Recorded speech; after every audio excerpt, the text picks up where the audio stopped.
Well, hello to all the wonderful podcasters out there, wherever in the world you're listening right now. We truly appreciate it. Dana here. Yeah, I'm a sports junkie, I'm a wing lover, and of course a Smart Club member because I trust my home comfort to Standard Heating and Air Conditioning, and I really think you should too. Right now it's HVAC Mania, and these deals will help offset the cost when your brackets get busted. You can score a $45 coupon on a furnace tune-up, normally $148. And no, it's never too late to show your furnace some love. And if your system's about to crash out like a 5-seat against a 12, now's the time to replace it on your schedule with 0% financing from Standard Heating and Air Conditioning. Go to standardheating.com and mention 93X. Standard Heating and Air Conditioning, providing the comfort you deserve since 1930. The 93X Half-Assed Morning Show. 93.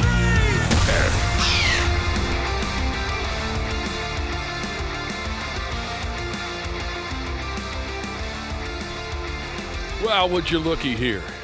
The clock on the wall says 5:41. We ought to get going again. I don't want to. You don't? Not really, but this is how we pay the bills around here. You know what I mean? Welcome to the Half-Assed Morning Show. We're not alone, of course. If you're listening right now, you're likely trying your best to dial yourself into whatever daily nightmares you face in order to make your living. I saw a question online that maybe we could F with for a little while. Cubby. The question is, what's harder, having a job or getting one? Oh, I know a lot of people right now that are struggling to find one. I would say easy answer, getting one. Yeah. I guess it depends on your skill set. Skill set. Suppose some jobs are easier to get than others. I've never had much of an issue getting like a serving or bartending job. Because that's part of your skill set? Yeah, that's pretty easy. God dang. I'm a little afraid to sit down here and write down my skill sets. I think I would be over before I even got started. I love that. I'm skill with you, set. man. I don't even know if I can consider that like a skill set, but it's just like I've worked those jobs before, so it's pretty easy to It's a friggin' grab skill one. set. Oh, it absolutely is, actually. I couldn't do it. No, I can't. I couldn't make change right now. You know, if you owed me $14.76 or something, and you gave me a 30 and we're looking for change, I'd be in big trouble. Every gig has a skill set. Every gig has a skill set. Absolutely. I've written down backup plans just in case. You know, we've had a few reckonings around here, and quite surprising at times. I've written down okay, what would I do? Who would I call? That kind of thing. And the list is very short. It's humbling. And there's a couple things I thought, well, I can kind of do this that just aren't needed anymore. I got my brother-in-law over there at the Chrysler plant. What kind of skills do you have that aren't needed anymore? Well, like audio production. Why people need that, don't they? It's on I talked to a guy that's in it, right? He does it for commercials, movies, TV, all that kind of stuff. Is he depressed? A little bit. He's like, the jobs are tougher to come by, and what they need now are real high-end stuff or real low-end stuff. The stuff in the middle is just not necessary. And there's so much with AI, and there's all these different plugins that come out that really kind of do things that it used to take a lot of skill. So now it's just not needed. Well, Christ. I know, I've spent so much time learning this stuff. You're very good at all that unnecessary audio production and editing audio. My God, I've watched you work. You have a skill set. But you're saying you talked to a guy in the business, and he said, don't come over here. Oh, yeah, he's recommended it's just not worth it. He said it's getting worse and worse every day. It's a small amount of people that do it, and they're the ones that get the gigs. What was the question again?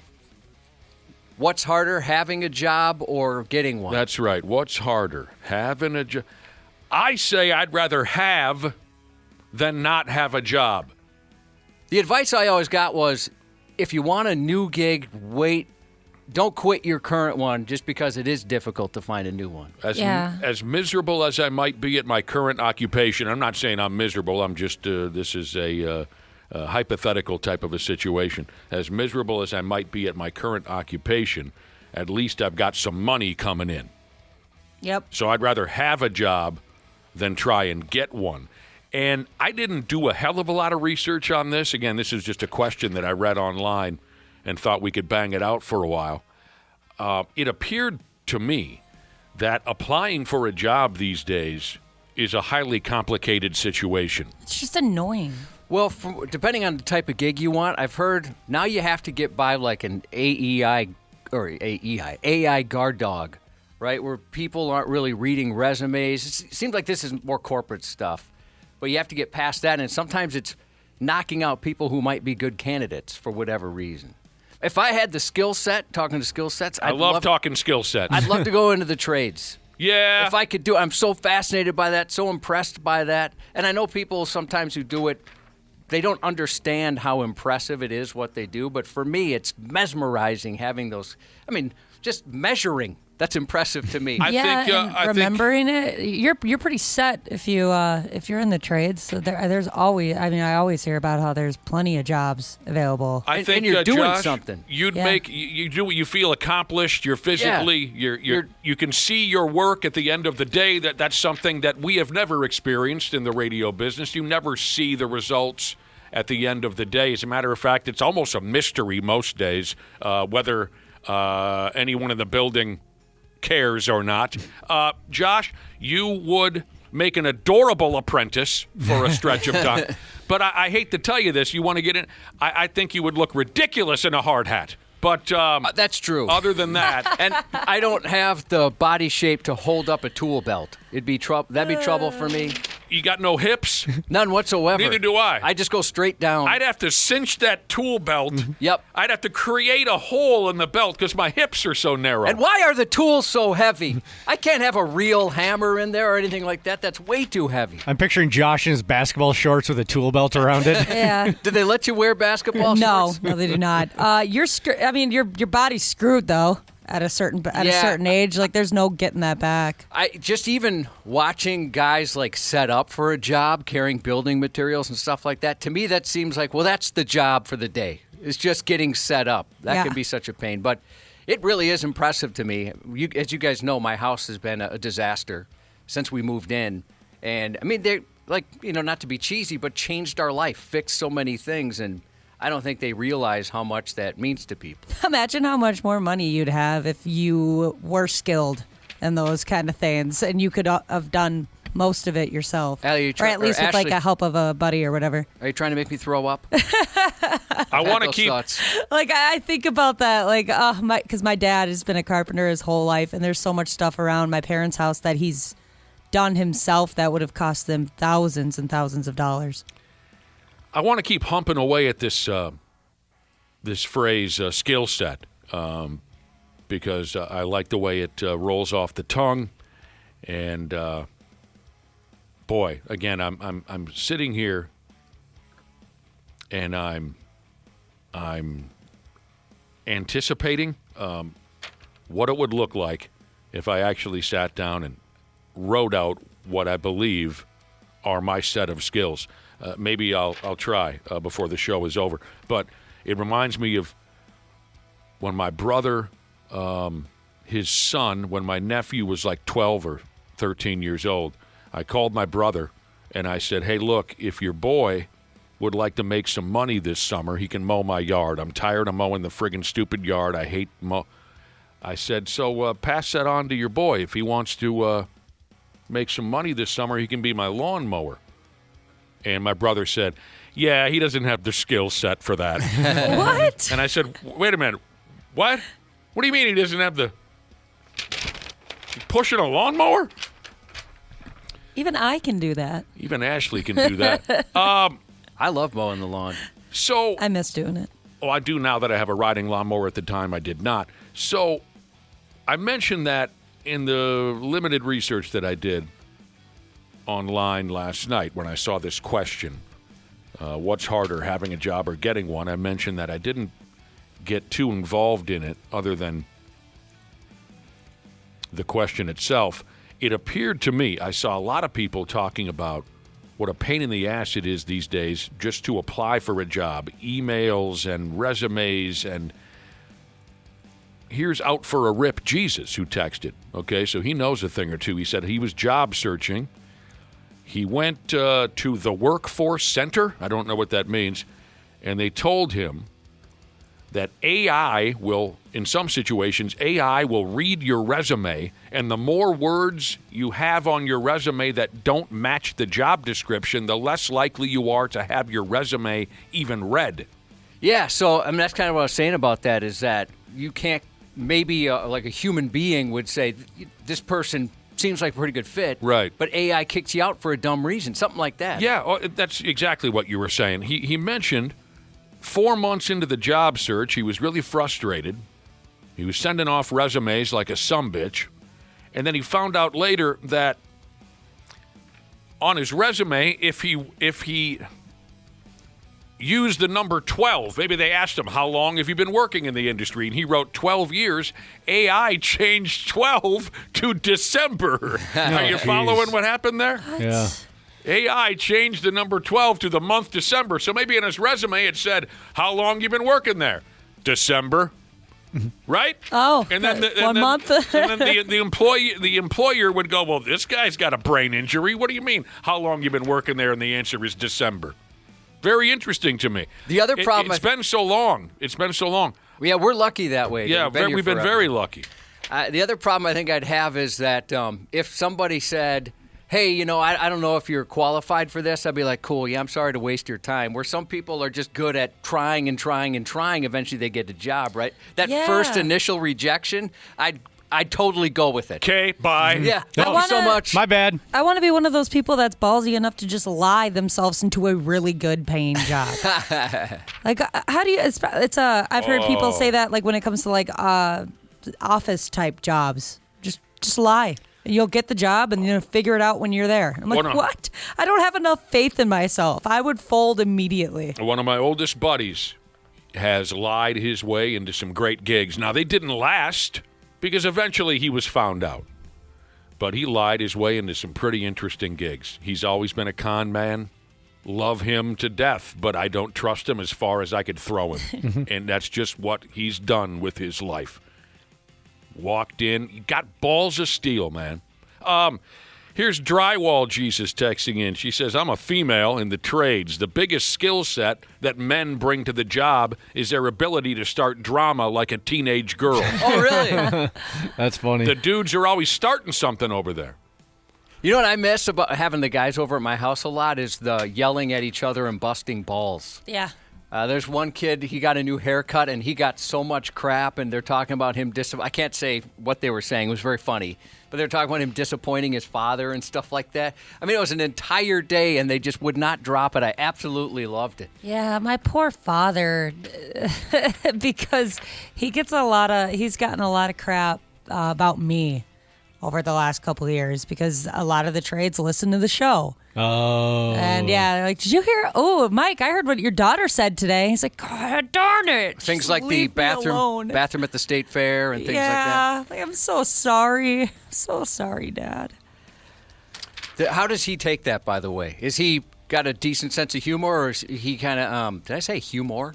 Or does he get hot? What's his temper like?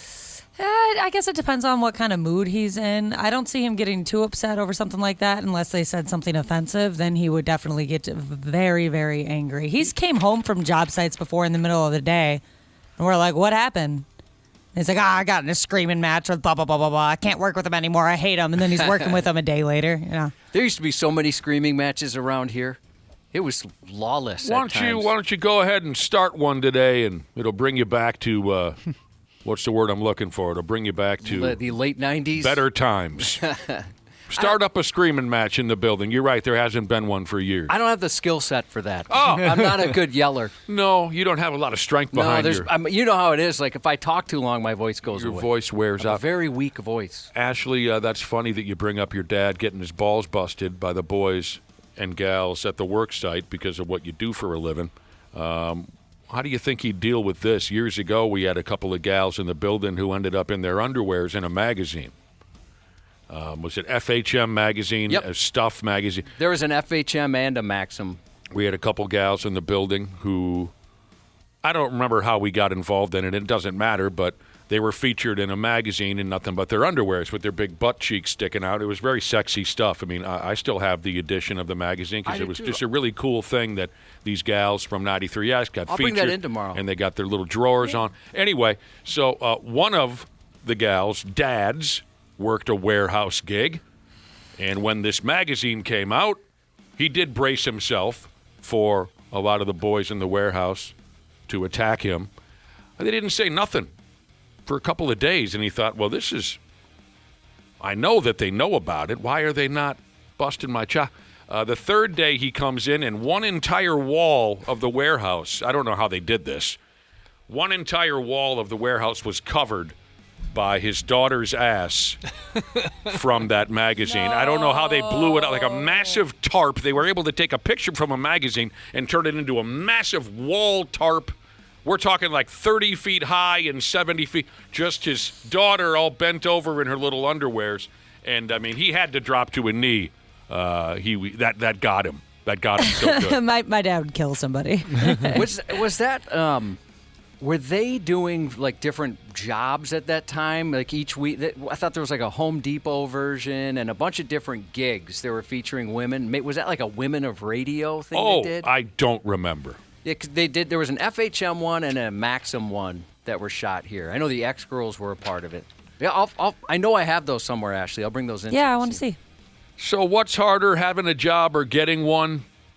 I would say getting one personally, because I just wouldn't even know step one, other than you cut a hole in the box. Right. Yeah. I wouldn't know the first thing to where I'd go or what I could say or provide an employer to convince them to hire me. I would absolutely rather have a job even if I was miserable with it. You might stand out though because you would have to like actually talk to them in order to get a job, like because you don't have like a LinkedIn or an Indeed account. Wouldn't that gas me right from the get-go that I don't have a LinkedIn? That might help. Might help. Honestly, because I'm sure they don't get a chance to talk to a lot of real people. So if they actually meet you in person, they're like, oh, this is easier than sifting through 100 resumes. I have a buddy that got crap for not being on social media. They thought it was weird. An employer? Yeah, an employer when he was looking for a gig, and he's a corporate guy. Must be younger people?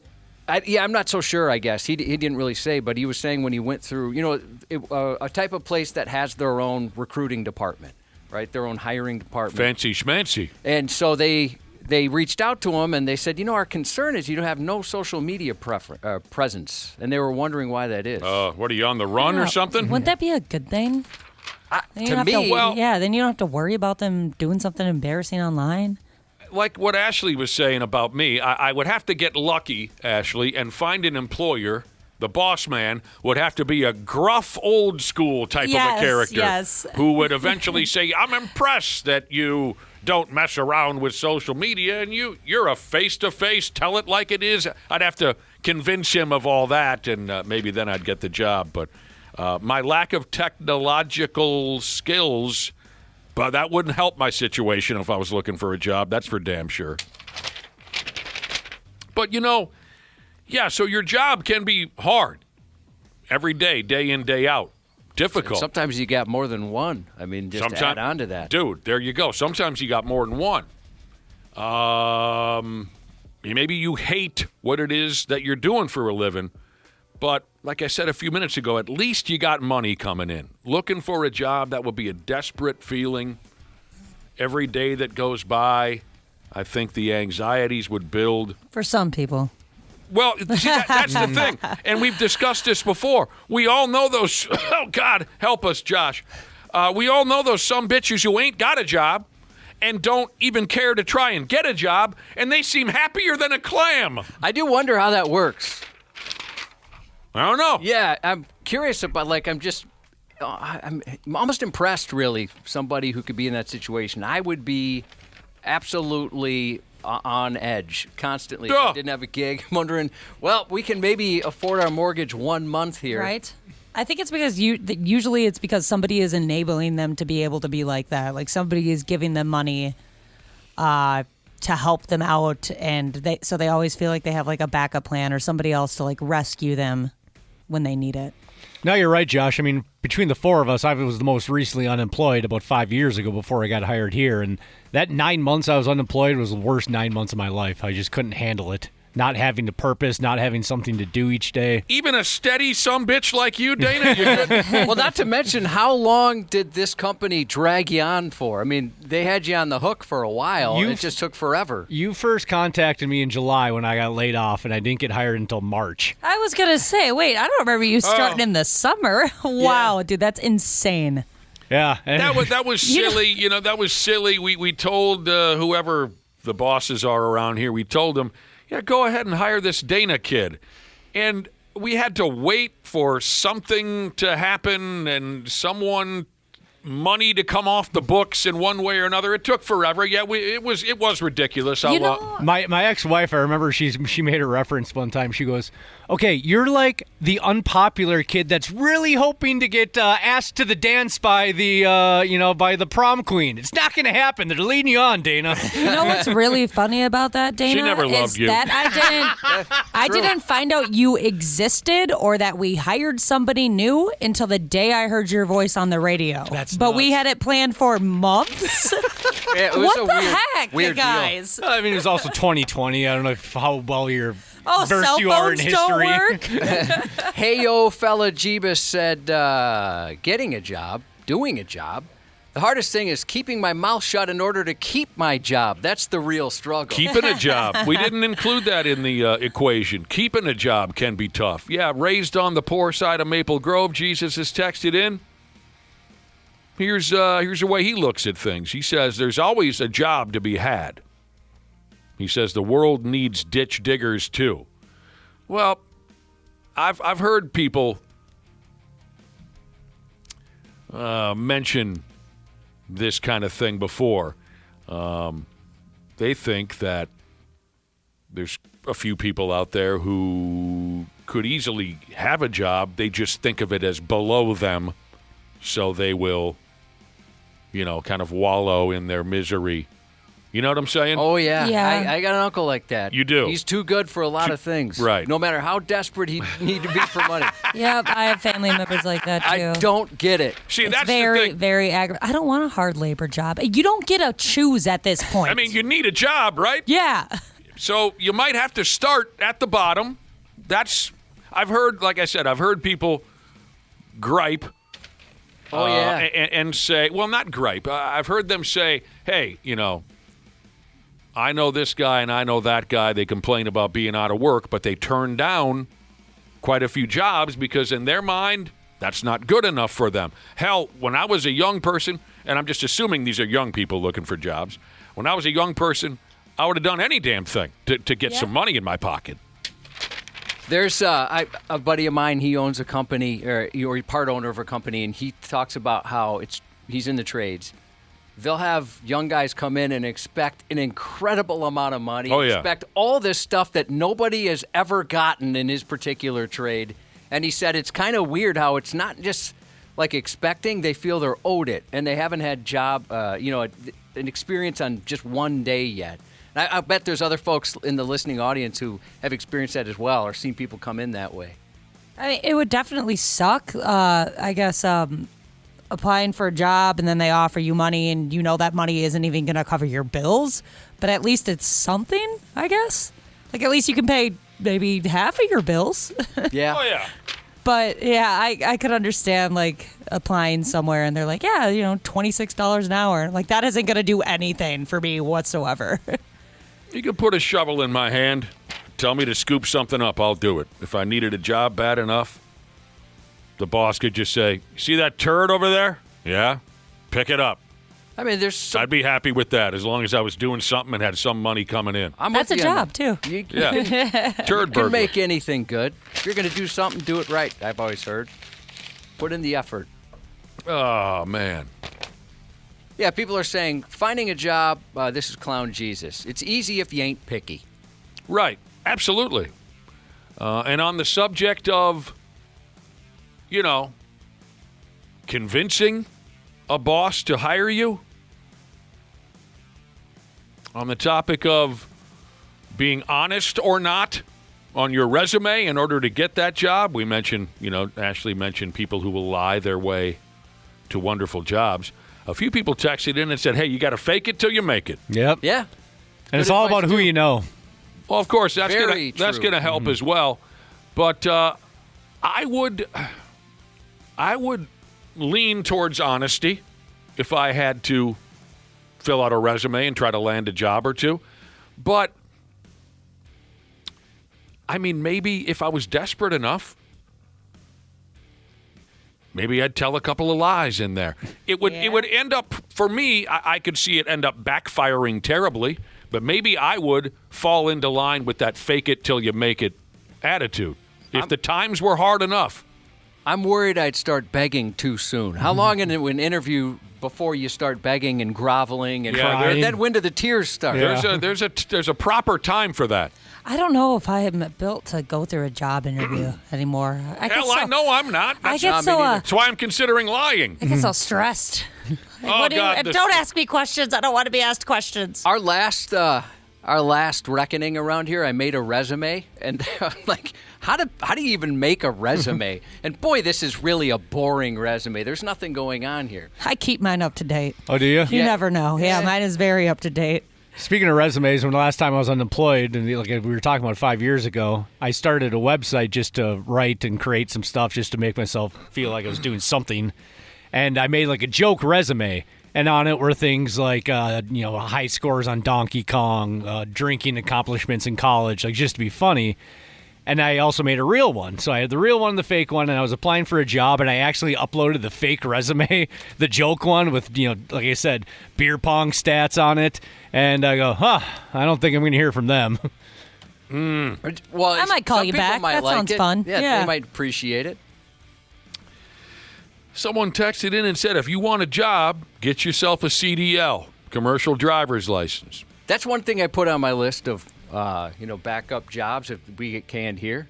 I love driving. I know you do. You've mentioned you wouldn't mind being a bus driver. Any okay, kind so of driver. Is that a real thing? Or are drivers wanted? Yeah. They are. Yep. See, Always. I can't do that. Hey, your mom knows. Yeah. Your mom's in the business. They are always hiring. My mom, she says that all the time when she hears people complaining about not being able to find a job. She's like, come work at FedEx.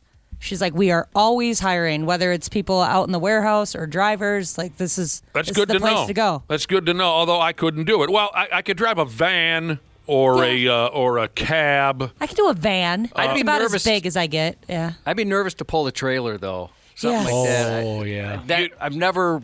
I'm outside of a little landscape trailer. I've never pulled one, and I'd be pretty It just nervous. takes practice. Yeah. But the reason I can't do it is because in 1986, when my dad got laid off from over-the-road truck driving, he sat my brother and I down and said, if either one of you a-holes becomes a truck driver, I'll kill you with my bare hands. And even though he's dead, I fear he could still get it done. Yeah. He was so disenfranchised by the trucking industry. Now, everything turned out to be fine. He did land another job, and he retired happily. And he loved his career as an over-the-road truck driver. He really did. But he did tell my brother and I, don't ever become a truck driver. So I'll drive your van for you or your cab, something like that. I wouldn't want to be like an Uber driver or something like that. What, No. you don't like drunk college girls? I'm just not super good at small talk. You don't have to say a word. I don't like people in my own private space like that. And I'd be afraid of getting killed. Drunk college girls. Yeah. I'm too old for drunk college I'd girls. get murdered. Drunk older girls. Keep talking. You don't have to rap with them back and forth, Josh. You're not there to put on a show. You're there to drive them from A to I'd want to B. keep them Have you ever entertained. met this man? Well, I mean, obviously, I know you have a problem with talking. Matter of fact, we had a little bit of a moment a couple days ago. We did. Jesus. Josh should be circling the block, driving the Uber passengers home just because he wanted to keep talking to them. Yeah, right? Hey, don't worry. I'm not charging you for this. He'd be making them nervous because they would think like, oh gosh, this guy's gonna kill us and hide us somewhere. In reality, he just wants someone to talk to. You get to the destination. Are you going to get out of the cab? Well, not yet. The driver is telling me all the background on his father's education. The other day, we had the guys in from Arthur's Jewelers, who were wonderful guys. I of love course. those guys. I warned you about I that. thought it was a bit. He did warn you. I don't need a warning, but I thought it was a bit. I thought about You coming covered- back in here after I was done with my stuff too, Josh, just to like check on it to see how it was going with you. We talked about wedding rings. We talked about your father's education and upbringing. We talked about other wedding rings. We You're talked the about best. other people's educations. We talked, Yeah. or not we, I mean you, and I just sat there. I thought it was a bit. I mean, I know you, of course, but I thought it went on for so long and covered so many subjects. I thought you were doing. I thought you and the Arthur's guys were in on a comedy routine. I could understand why.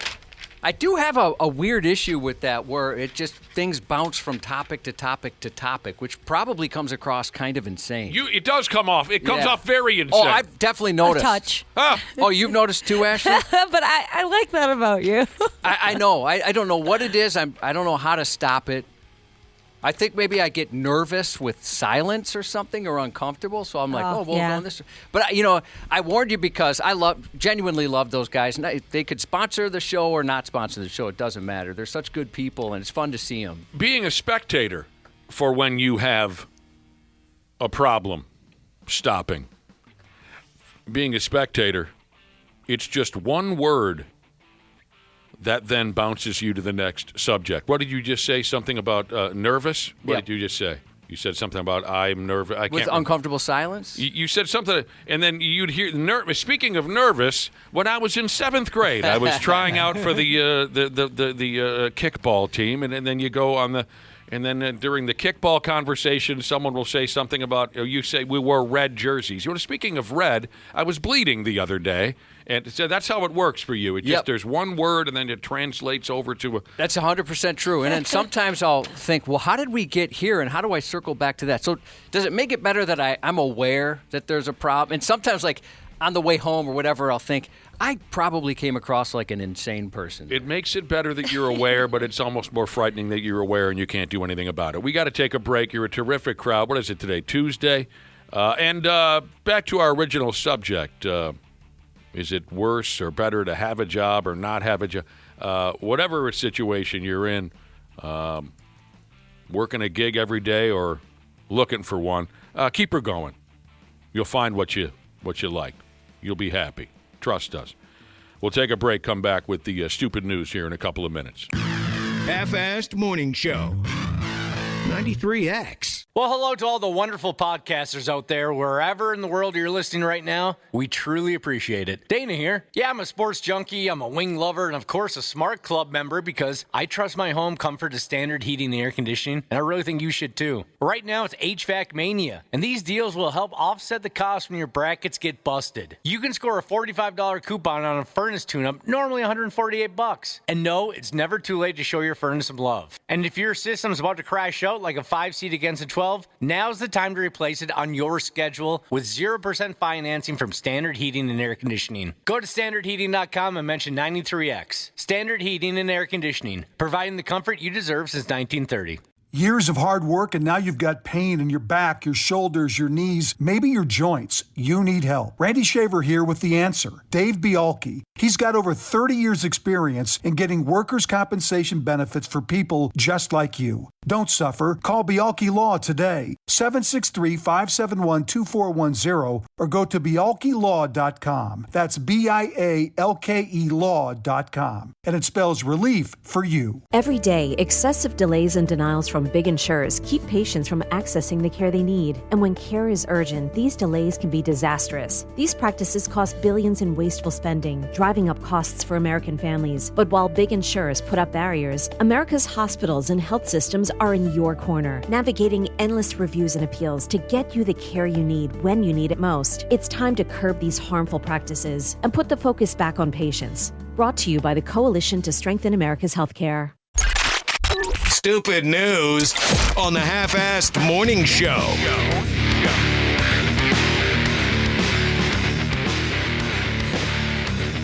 Yeah, we were talking. We were. Earlier on this morning, we were talking about having a job or not having a job and looking for one. Which is harder? Both situations can suck. Looking for a job, boy, that would suck.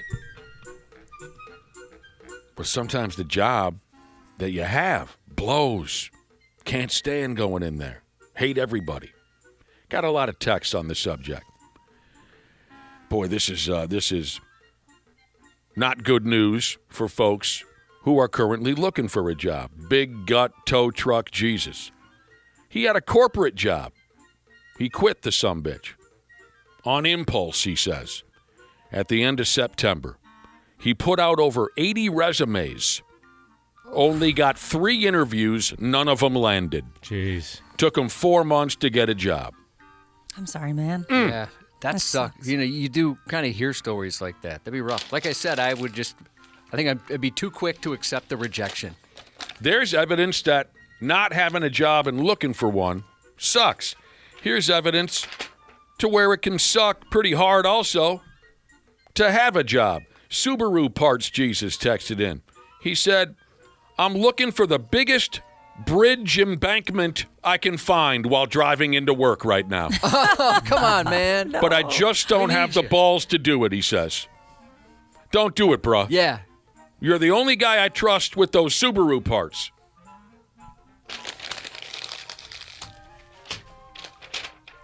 We were talking about faking it till you make it. Maybe you tell a few tall tales, you tell a few lies on your job resume to get the gig, and then hopefully nothing backfires from there, and you can live happily ever after. You fake it till you make it. I referenced one of my oldest friends, Pistol Pete from across the street to be exact. Total con man, always has been. You guys know this one. He lied his way into a gig driving heavy machinery because it cost, that's not the word, it paid really, really well. This is many years ago. We were very young. He lied his way into landing a job driving heavy machinery. Well, Sketchy? Yeah. Oh, yeah. Every inch of Pistol Pete from across the street is sketchy. But that's like the one job you don't want to lie about having a skill in. Well, see, he figured this was the way he thought.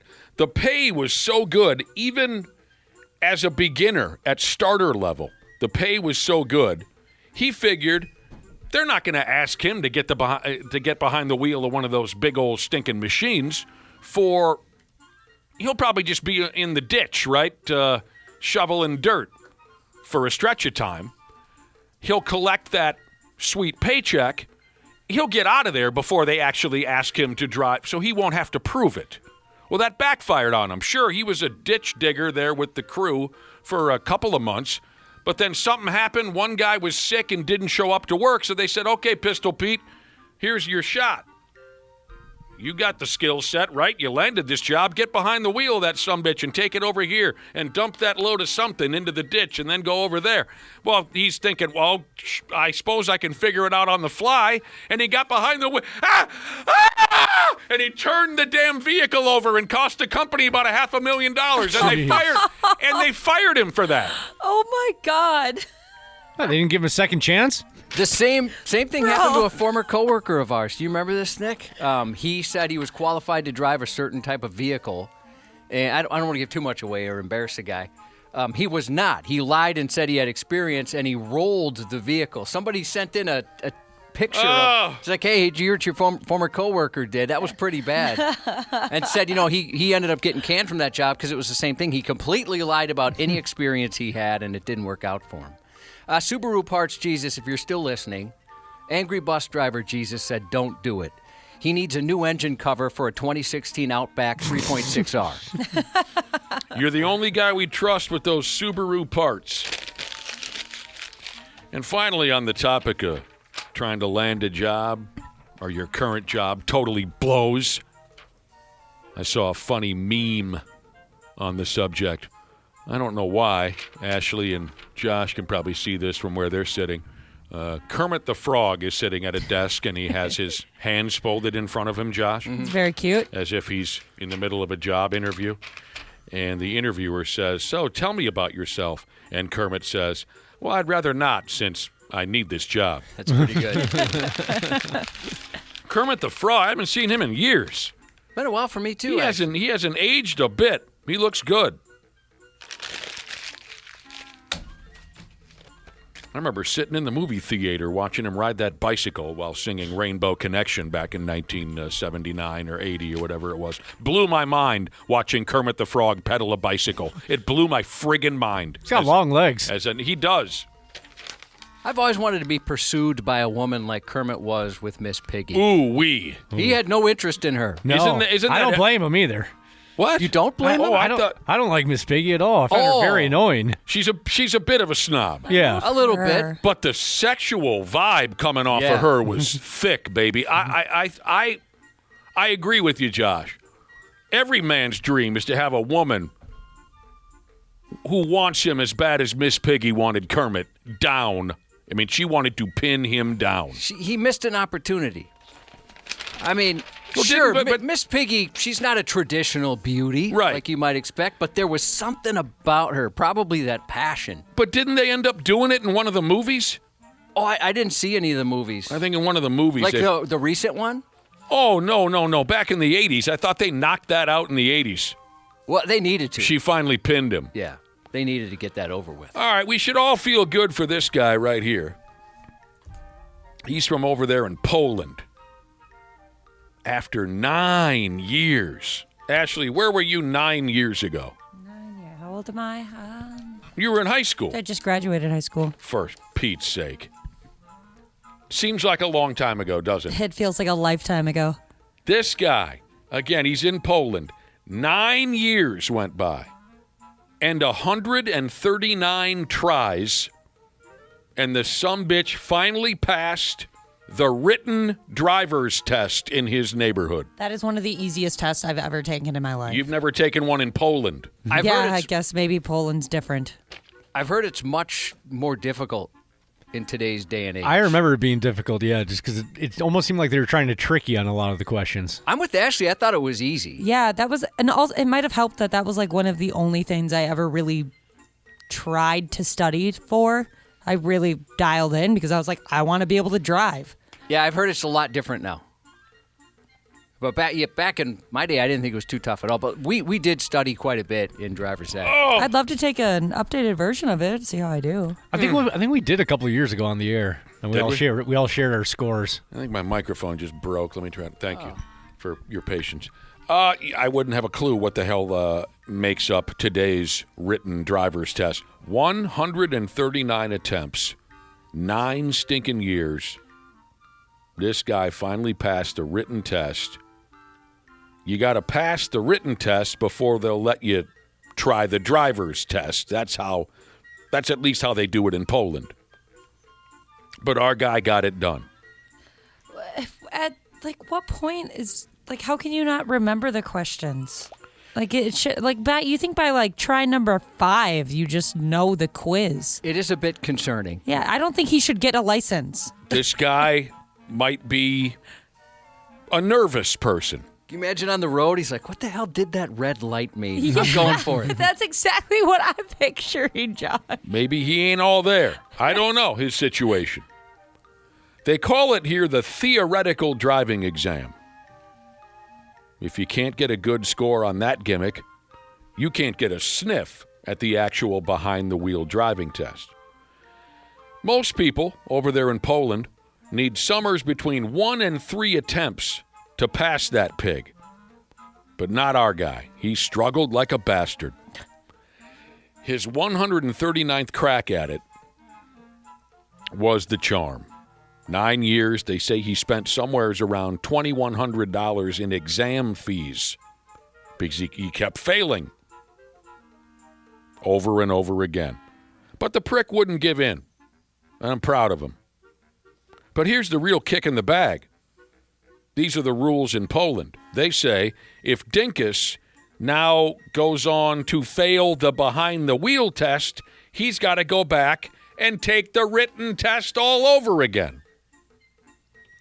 This guy's really up against it. I kind of hope he doesn't pass. I think if you, Stanky Boy Jesus agrees, there should be a limit before you're just not allowed to drive. I'm with you on that. It does, but maybe it's one of those, he's the test anxiety like you mentioned. Right. We don't know maybe this. He dominates at operating a vehicle. Maybe behind the wheel, he's friggin' Kevin Harvick, for Pete's sake. We don't know. That's I don't where know. I would. I had special time Once they finally realized that like I don't know what my issue was, but I used to like be allowed to have an extra 20, 30 minutes for testing when I was in like the last couple years of high school and then in college, and it was still pretty doable. Maybe behind the wheel, he's Ernie Irvan.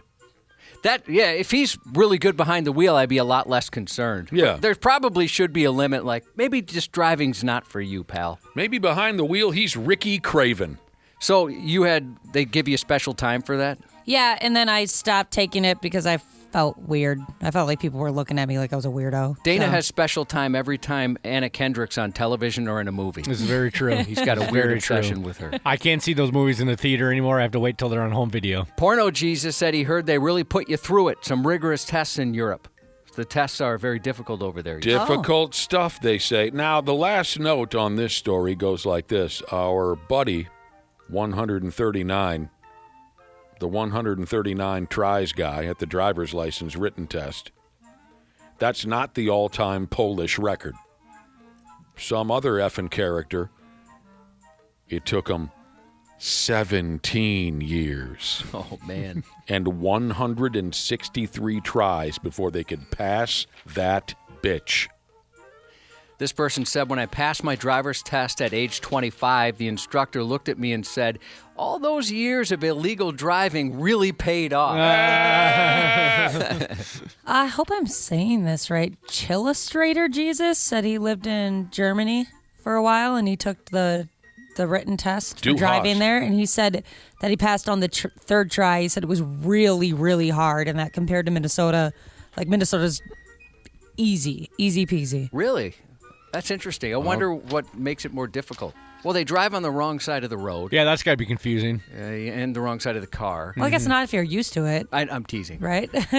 But my husband went to Ireland a couple years ago, and he said that it is insane over there. Like, just because of like how narrow the roads are and stuff, that it was like the scariest driving experience that he's ever had. So maybe that has something to do with it. They try to make it like more strict because they know it's sketchy.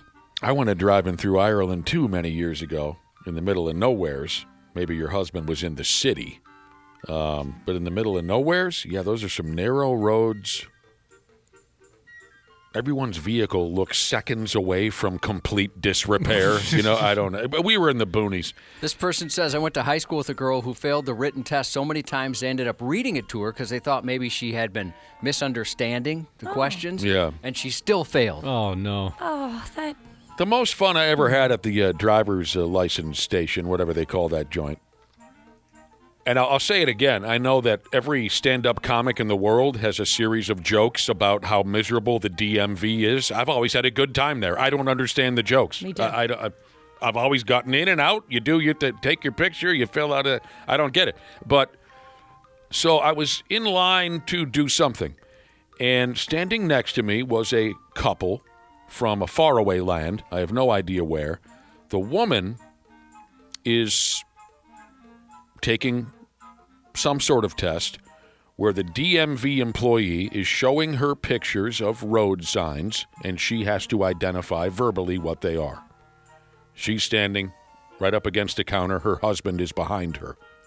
And the DMV employee shows her a stop sign and says, okay, what's this? And the husband goes, that's a stop sign. Stop. It says stop.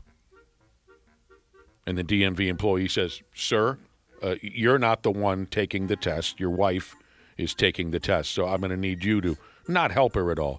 Yeah. Oh, okay. The next sign comes up. It's a yield sign. Ma'am, what does this say? And the guy behind, again, the husband, yield. And the DMV employee had to say, sir, for the second time, you are not the one. They had to remove the guy. That's weird that he had that compulsion. Just couldn't keep his mouth shut. Weird that he was there in the first place.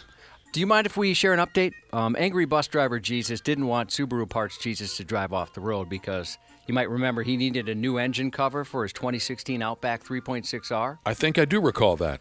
Subaru Parts Jesus got back to him and said they don't carry that part. Oh, no. But we still don't want you to drive off the bridge. I think, on the road. Cubby, it's too late. Sometimes you just got to let people go. What if that's all he needed is one person to need the part they sell, and now they don't even sell that He's part? a grown man. I'm not sure what to make of this here in a place called Orange County. It doesn't matter exactly where that is. In Orange County, it says here an 18-year-old kid wearing a ski mask, he carjacked a lady at gunpoint.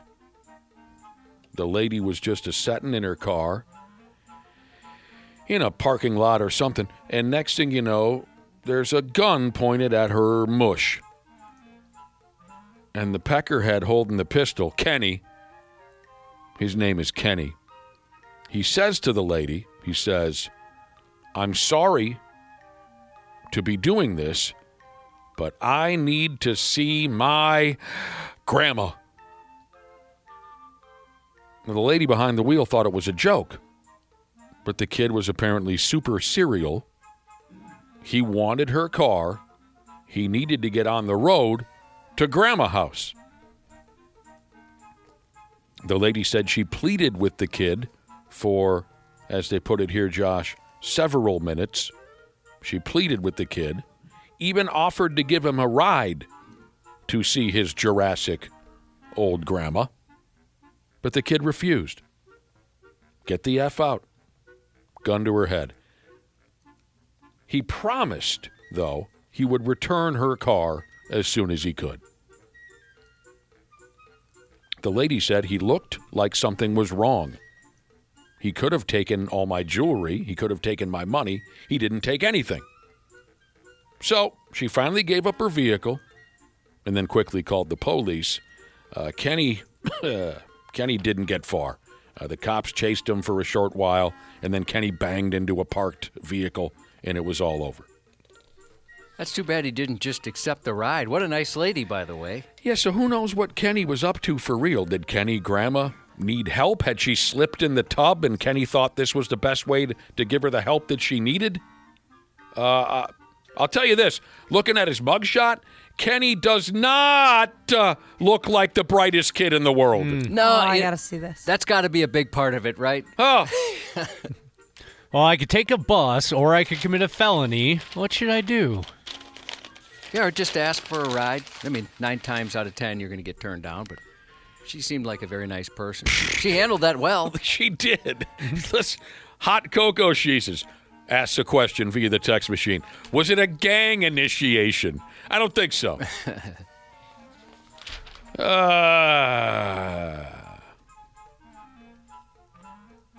Chicks are shady, man. They do stuff. You know it. We established that fact years ago. Shady. Yeah. This has become all too common. Foxy ladies scamming peckerheads online. Scamming them out of all their hard-earned monies. And I hate this kind of stuff. It some of makes me you feel might so be bad. saying, now some of you might say, hey, it serves you right if you're going to hang out on the internet all day, whacking your bag, trading dirty pictures online with strange women. And you have a point if you say that. You do. I just feel so bad because they seemed so lonely. Who seems lonely? The people being scammed? Yeah. Yeah, I hear you. And in this case, the foxy lady online, Ashley, if you're already feeling down about this, I'm going to bring you down even lower. That's what I do. Let's go. This foxy lady she's picking on the old timers. I know you folks have no respect for your elders, but I got a soft spot for the Jurassic. I do. Says here this gal, who would be a lot foxier had she not aided isn't the word, had she not added 8.5 PSI to the lips on her face. She'd be a lot foxier had she skipped that move. You saw her pictures, didn't you? Yes. I agree. What did you call I don't think- it? The PSI. PSI. That's so funny They to inflate me. them. Yeah. What's so I funny? don't know why. I just never heard somebody explain it like that. That's so good, They dude. use a bike pump. Yeah, well, soccer balls, volleyballs, whatever. You add PSI to that. They put a stem behind the lip, and you just put a bike pump up. Does right up she there. not look asinine? Yeah, it's one of those things where go ahead if it makes you happy, but it just seems so many people don't really need plastic surgery, at least on their face. I mean, if you're in an injury or whatever it is and that would make you feel better, go ahead. Well, this gal's obviously nuts. Yeah. But anyway, she'd be a lot foxier had she not done anything to her lips. Her friggin' inflated lips make her look like you're on an acid trip when you look at her picture. Anyways, this gal is a former penthouse pet. She's due in court for picking on lonely rich old-timers from out there in Beverly Hills and Hollywood and such. I mean, there's lonely rich old-timers that'll just give you the money. You don't have to scam them out of it. The sugar daddies. One of my favorite lines ever from Beavis and Butthead, and I haven't done Butthead in a long time, so forgive me if this is a little shaky. One episode years ago, this was the early days of Beavis and Butthead. Butthead turned to Beavis and said, let's go get some money. Anyway, this gal went as far as to burglarize the homes of these elderly gentlemen. So it wasn't just pulling money out of their accounts online through a computer scam. She would end up in their houses. Her real name is Adva something. She's 27. If you look through your old Penthouse magazine, she goes by the handle of Mia Ventura. Okay, so if you got a stack of magazines, you can try to look her up. Mia Ventura. Now, she's up against 11 years in prison for what she's done. That sounds pretty serious to me, 11 years. And the allegations are that Mia Adva, so there's no confusion. I'm just going to call her Lips. And again, if you look at pictures of her and see how badly she's mangled her own yap hole with those lip injections, you'll see why Lips is an appropriate nickname. The allegations are that Lips trolled sad old rich Hollywood gentlemen online. With some of these old boys, she would pretend to be their girlfriend. She acted like she really wanted that grandpa action. And those bastards fell for it. So with that, she would gain access to their homes, and once she got inside, the poor prick would lay down for a nap, I'm guessing, and she'd steal cash, jewelry, whatever she could get her hands on, and once she got what she wanted, she'd leave the tired old grandpas in the dust, all heartbroken and whatnot. Yeah. And like I said, nowadays she's waiting for a trial to begin. Her attorneys tried to get the charges dismissed, but the judge told them to kiss his ass. Good. Lips is not currently sitting in the ladies' cooler waiting for her trial. She's hauling around one of those sexy ankle monitors around town, looking like a jackass. Those are so funny to me. If you want to see her vagina, it says here that Lips was featured as a, quote, 21st century penthouse pet in the 20 and 23 July edition of the magazine. July 20 of 23. Boy, she sounds like a heartless character. Yeah, that's not cool. I'd imagine she also thinks she is doing nothing wrong. Mm-hmm. This is all the victim's fault, not hers. You keep saying Lips, and for whatever reason now all I can hear is that... No, don't do it. All right. Do it. Lips and Hips by Electric Boys. It's in my head. Did you know exactly what I was thinking? Of course. I couldn't. It wasn't on purpose. You have a knack for those late 80s, early 90s glam rock bands that everyone else hated for good reason. Right. I understand. Electric Boys. They were not that great. Danger, Danger. Funko Metal Carpet Ride. Wasn't that the name of their album? They had a record called what? I thought it was Funko Metal Carpet Ride or something simple or similar to that. It was pretty stupid. Who were the other ones? Extreme. I'm well, missing. Nuno Betancourt's one of my favorite guitar players. I was not necessarily an Extreme fan, but a Nuno fan. Shotgun Messiah. They had some interesting stuff. I know I'm missing one other. There's one. Oh, Danger, Danger. It's a lot of my favorite guitar players. Andy Timmons, incredible guitar player. But I remember the song. She's all lips, burp, and hips. Clap. God, there was one other. There's one other really bad late 80s. What about Baton Rouge? Did you buy their records? Baton Rouge? Oh, I don't even know. What was their song? Maybe I'd know the song. I got it on the tip of my tongue. It's called I Got It on the Tip of My Tongue? By that. sounds like I got an it. 80s. I got it. She talks like a man but walks like a woman or something like that.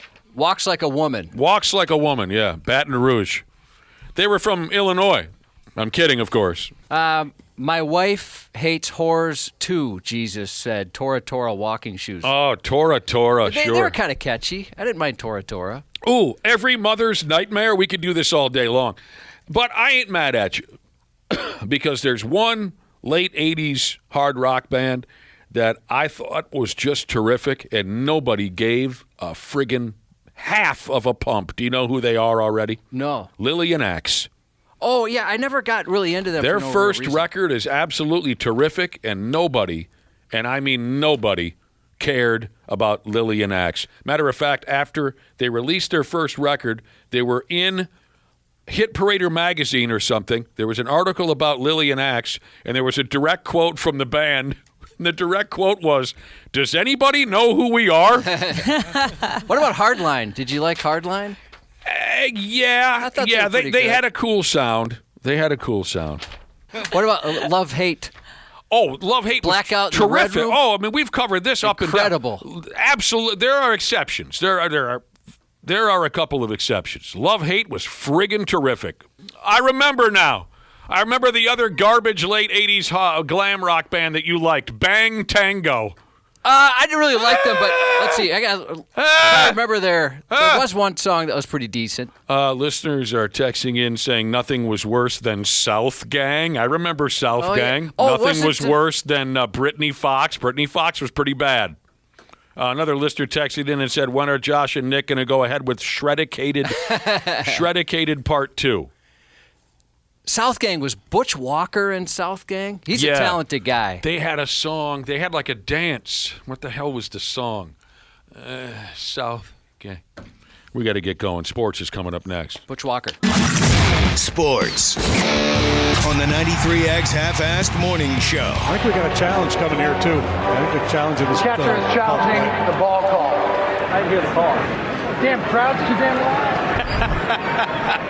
Oh my God! We got an umpire caught on a hot mic there. You know they're constantly going back and forth this season, Josh, with the pitch review thing. I don't know what they call it, the ABS, whatever it is. So the umps are the umps are on live. The home plate umpire is on a live mic 4 or 5 times a game now, with that new ABS system. He forgot to turn it off. That's pretty funny. He didn't curse or anything. They just caught him on the mic saying he couldn't hear what was happening because the crowd was too loud. We're going to get some F-bombs here before the season is halfway through. I sure hope so. It's going to be fun. It's going to be fun. These live mics on umpires is going to make for some good times. We did it again, didn't we, Josh? We started something. We went on and on. We went too far. In a pointless conversation about 80s rock. We were talking about, I mentioned that Josh kind of always had a soft spot for the late 80s, early 90s hard rock bands that no one took seriously. I forgot about Trickster. I forgot about Enough's Enough. Oh, did I hate Enough's Enough? Oh, I know that's you a did. terrible name. I hated the name. I hated their songs. Josh, I would go to bed at night and I would fantasize about their demise. I hated Enough's Firehouse, right? Everyone's texting in. Everyone's got their idea as to what might have been the worst late 80s. You know, those bands that more or less killed the genre. I had something and I lost it. Rocks Gang. I haven't even heard of Rocks Gang. Oh, God dang. Twins flat out didn't do dick in their game at the Kansas City Royals yesterday, and they lost 3-1. Not much happening at the plate. They got a day off today. They'll go tomorrow. They'll restart that series with the Royals, and the Wolves just thoroughly pumped the Dallas Mavericks last night. It was really good to see because we learned yesterday that Jaden McDaniels is going to rest and heal a bad knee for the remainder of the regular season. There's 7 games left. He's not going to play. To see the boys share the basketball. I don't know how many guys were in double figures last night. Edwards was back. Dosunmu was back. And then Dosunmu was absolutely lights out. He messed around and got a triple-double. So the Wolves got a win last night in Dallas. Coming up in a half hour, Randy Shaver will swing by. Stick around. Josh has some more news for you. Half-Assed Morning Show. 93X. Well, hello to all the wonderful podcasters out there, wherever in the world you're listening right now. We truly appreciate it. Dana here. Yeah, I'm a sports junkie, I'm a wing lover, and of course a Smart Club member because I trust my home comfort to Standard Heating and Air Conditioning, and I really think you should too. Right now it's HVAC Mania, and these deals will help offset the cost when your brackets get busted. You can score a $45 coupon on a furnace tune-up, normally $148. And no, it's never too late to show your furnace some love. And if your system's about to crash out like a 5-seat against a 12, now's the time to replace it on your schedule with 0% financing from Standard Heating and Air Conditioning. Go to standardheating.com and mention 93X. Standard Heating and Air Conditioning, providing the comfort you deserve since 1930. Years of hard work, and now you've got pain in your back, your shoulders, your knees, maybe your joints. You need help. Randy Shaver here with the answer. Dave Bialke. He's got over 30 years experience in getting workers' compensation benefits for people just like you. Don't suffer. Call Bialke Law today. 763-571-2410 or go to bialkelaw.com. That's BIALKE law.com. And it spells relief for you. The NFL Draft, presented by Bud Light, is coming to Pittsburgh, and it's your chance to witness the future of the game for free from April 23rd to April 25th. Feel the energy of the NFL Draft. See the Vince Lombardi Trophy and Super Bowl rings. Meet NFL players and legends. Enjoy interactive games and live music performances, and be there as the future of the NFL takes center stage. The NFL Draft starts April 23rd. Register for free entry at NFL.com/draft access today. In the 60s, I made love to many, many women, often outdoors, in the mud and the rain. And it's possible a man slipped in.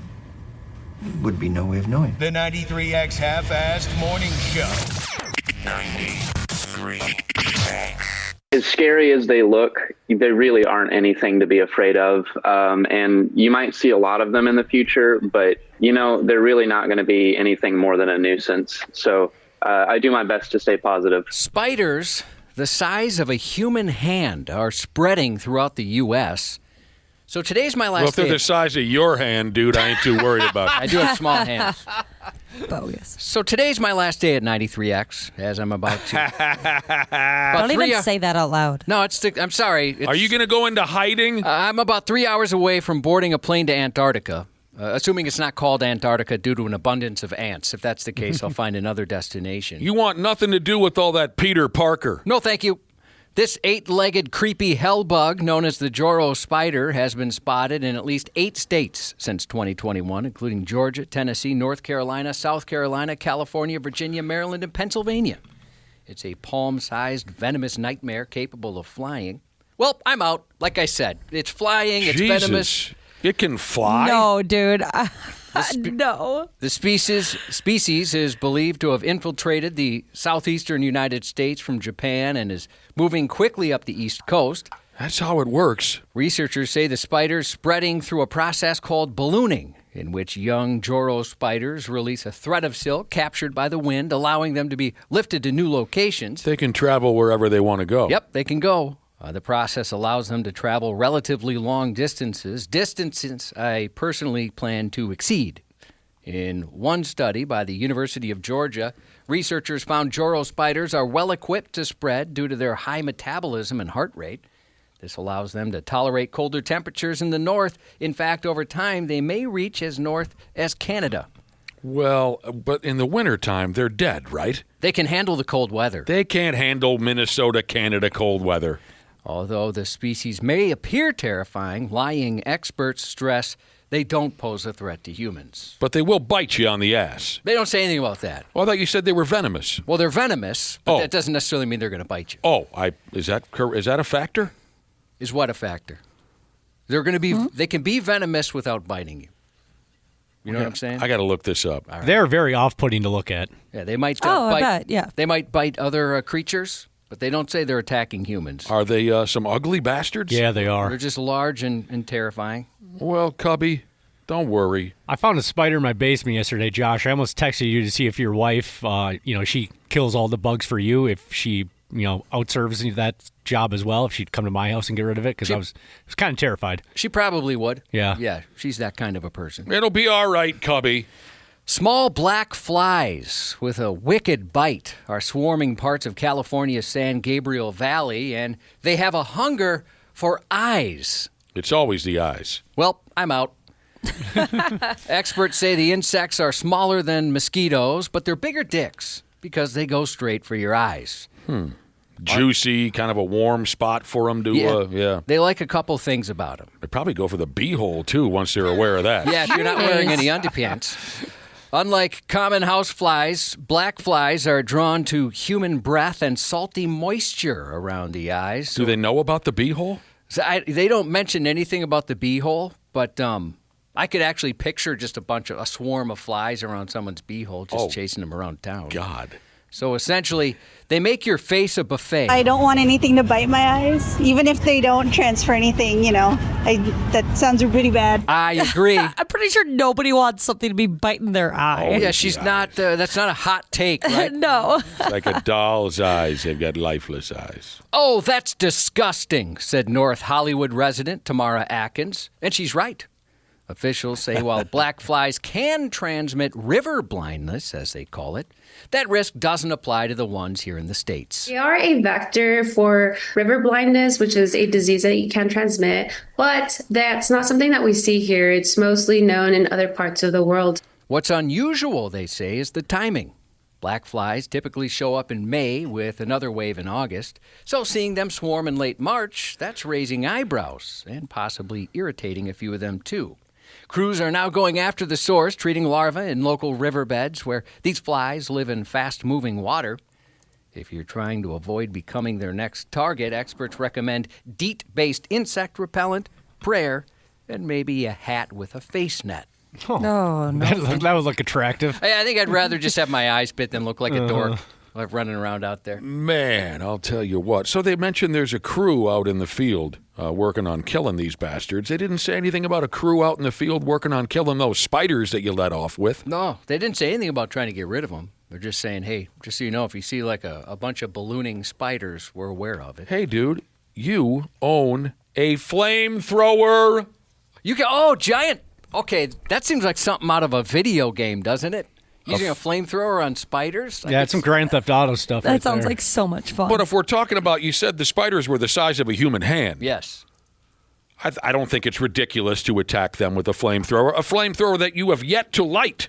I have not. I'm so excited to get it. I haven't used mine yet either. I actually completely forgot about it until this moment right now. It's beautiful. It's beautiful. But you're going to own a propane company after one summer. Probably. Yeah. I mean, they suck down propane like a son of a bitch. The good news is science just made a leap in treating certain cancers. The bad news is it requires you to take a money shot to the eye. Scientists have found an unusual new way to treat eye cancer. I know a couple gals that are going to live forever. Right. They have found an unusual way to treat eye cancer using components derived from pig semen to deliver drugs directly into the eye.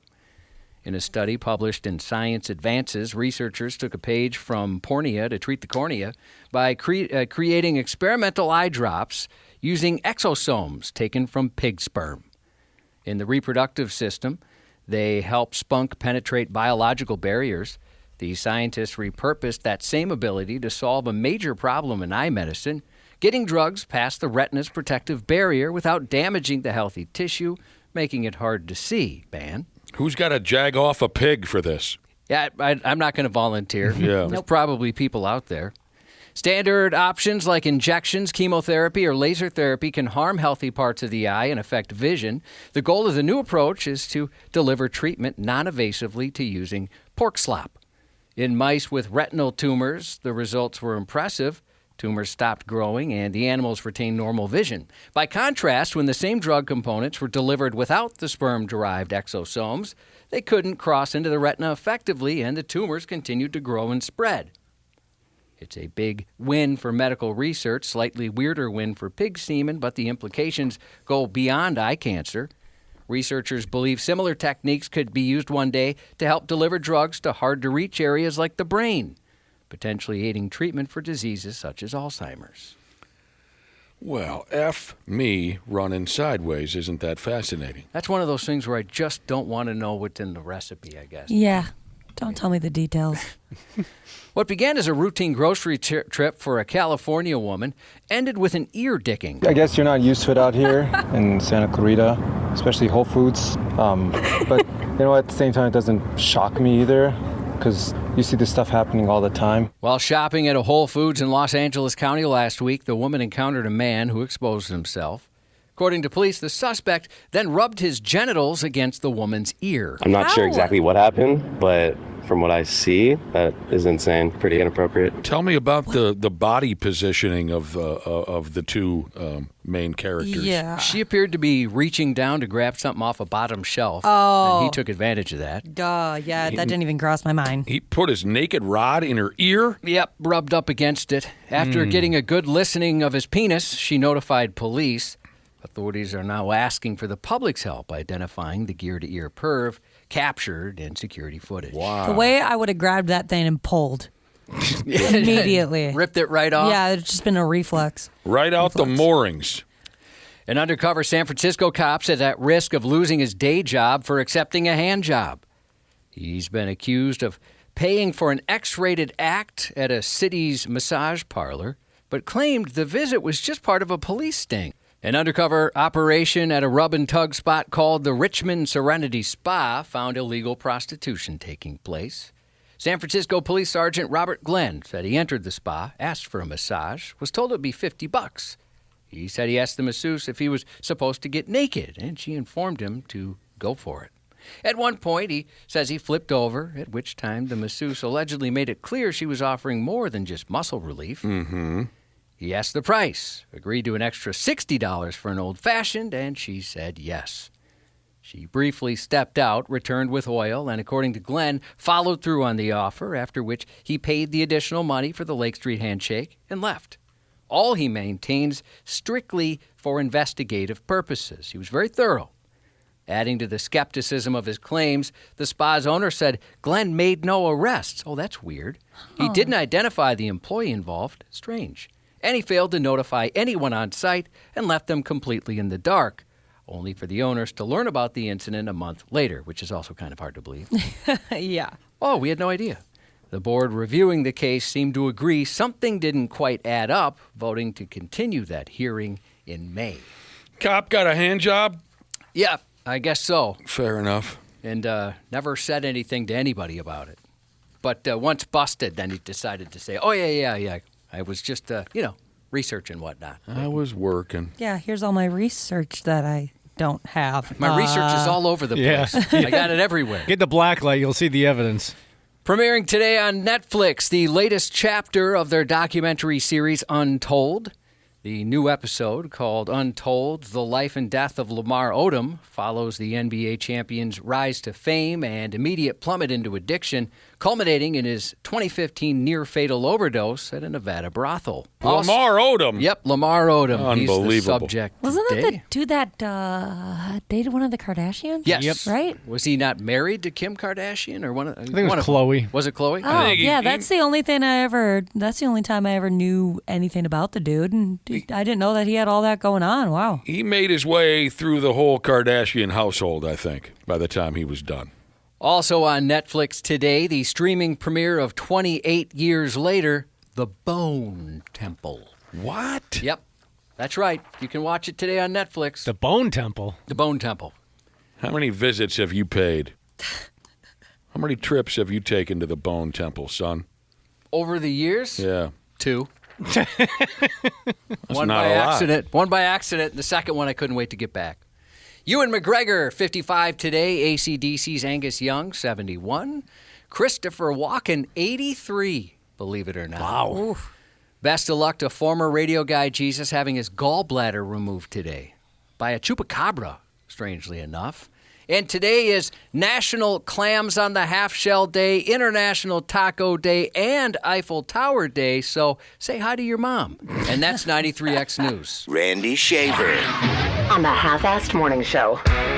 Surely there's a way to unplug this. Surely there's a horn expert somewhere in this building. Well, this is where the players, you have got to mentally stay locked in. That's right. Cover your ears, hide your eyes. The horn will not shut off. Hi, damn. Randy Shaver is here. Hello, Randy. Good morning. And also, it's Tuesday, which means C. Willie Miles has strolled in here looking all cool. In the house. Looking all smooth and whatnot. Kevin Harlan and Robbie Hummel and everyone else at, I forget what ball clubs were playing over the weekend. Where Iowa and Illinois. The Iowegian and the Illinois game. Everyone at the arena, including Kevin Harlan and Robbie Hummel, almost went out of their minds because we had another issue where the substitution horn or the TV timeout horn or whatever it is was turned on and they couldn't turn the sumbitch off. I think it was 11 minutes. Oh, that could make somebody go nuts. Was it a 76ers game earlier? No, a Pistons game earlier this year. Detroit Pistons, where they couldn't get the horn to turn off. Yeah, same thing. What the hell's going on over there? Back at youth basketball, I remember that happening in a time or two. Oh, is that right? Yeah, it wasn't 11 minutes long, but the thing just wouldn't shut off. They eventually just had to unplug it and plug it back in. The best part was the manual horns they had to use. Once they got it turned off, they didn't want to turn it back on because they were afraid to get stuck again. So they gave them those manual air horns. Oh, beautiful. And those were the ones they used to signal the referees of a substitution or exactly, or a timeout, and everybody was just howling. The broadcast team was just laughing because the guy that was sitting at the scorer's table that had to do the horn was laughing too. Yeah. So it was pretty fun. You got to shake them up. You got to shake them up too before you. It wasn't that long ago we covered this. Air horns created some of the best times of my youth. We would blare them at people when they weren't looking and watch them shoot sky high. Air horns were a riot when we were kids. We thought that was the funniest damn thing in the whole world. Yeah, I let one loose in the Metrodome concourse. Packed concourse. It was field trip day, so a bunch of kids everywhere. And I blasted one. Every kid hit the ground ducking. They took that away from me pretty quickly. They thought a boat was approaching or something? Oh, God. All right. Well, welcome to the show, gentlemen. Let's start off, if you don't mind, because I don't think there's anything really pressing here. We'll get into the Timberwolves, get back to Timberwolves. More college basketball stuff in a minute, the Twins, this, that. Unless I'm missing something, Randy Shaver. Nope, you got it. Let me tell you guys about a greasy, sleazy, complicated, and confusing scam. I'm not sure I can explain it. I'll just go ahead best I can. A feller out there in Georgia is in trouble for going on the internet. We had a similar story earlier on in the stupid news. Well, I guess similar in a couple ways, but a Georgia guy is in trouble for going over there to the godless internet. He pretended to be a well-known female porn star, and a pile of pro athletes fell for it and handed over all their money. Now, none of these athletes have been named yet, and I'm guessing that they're paying a lawyer a lot of money to make sure their names don't get out there. But a dozen or so athletes fell in love with this supposed porn star gal, not knowing it was a 34-year-old dude on the other side who was just pretending to be a lady porn star. Boy, that's damned embarrassing. The scammer dude, they have his name. He goes by the name of Ford. It says here he also, again, posing as a female porn star, he paid a female OnlyFans gal to have sex with some of the athletes I was telling you about. And Ford told the OnlyFans gal to video record the foldings. And if the OnlyFans gal went ahead and did that, he/she, the porn star impersonator, would give her some high-paying modeling gigs. Oh, man.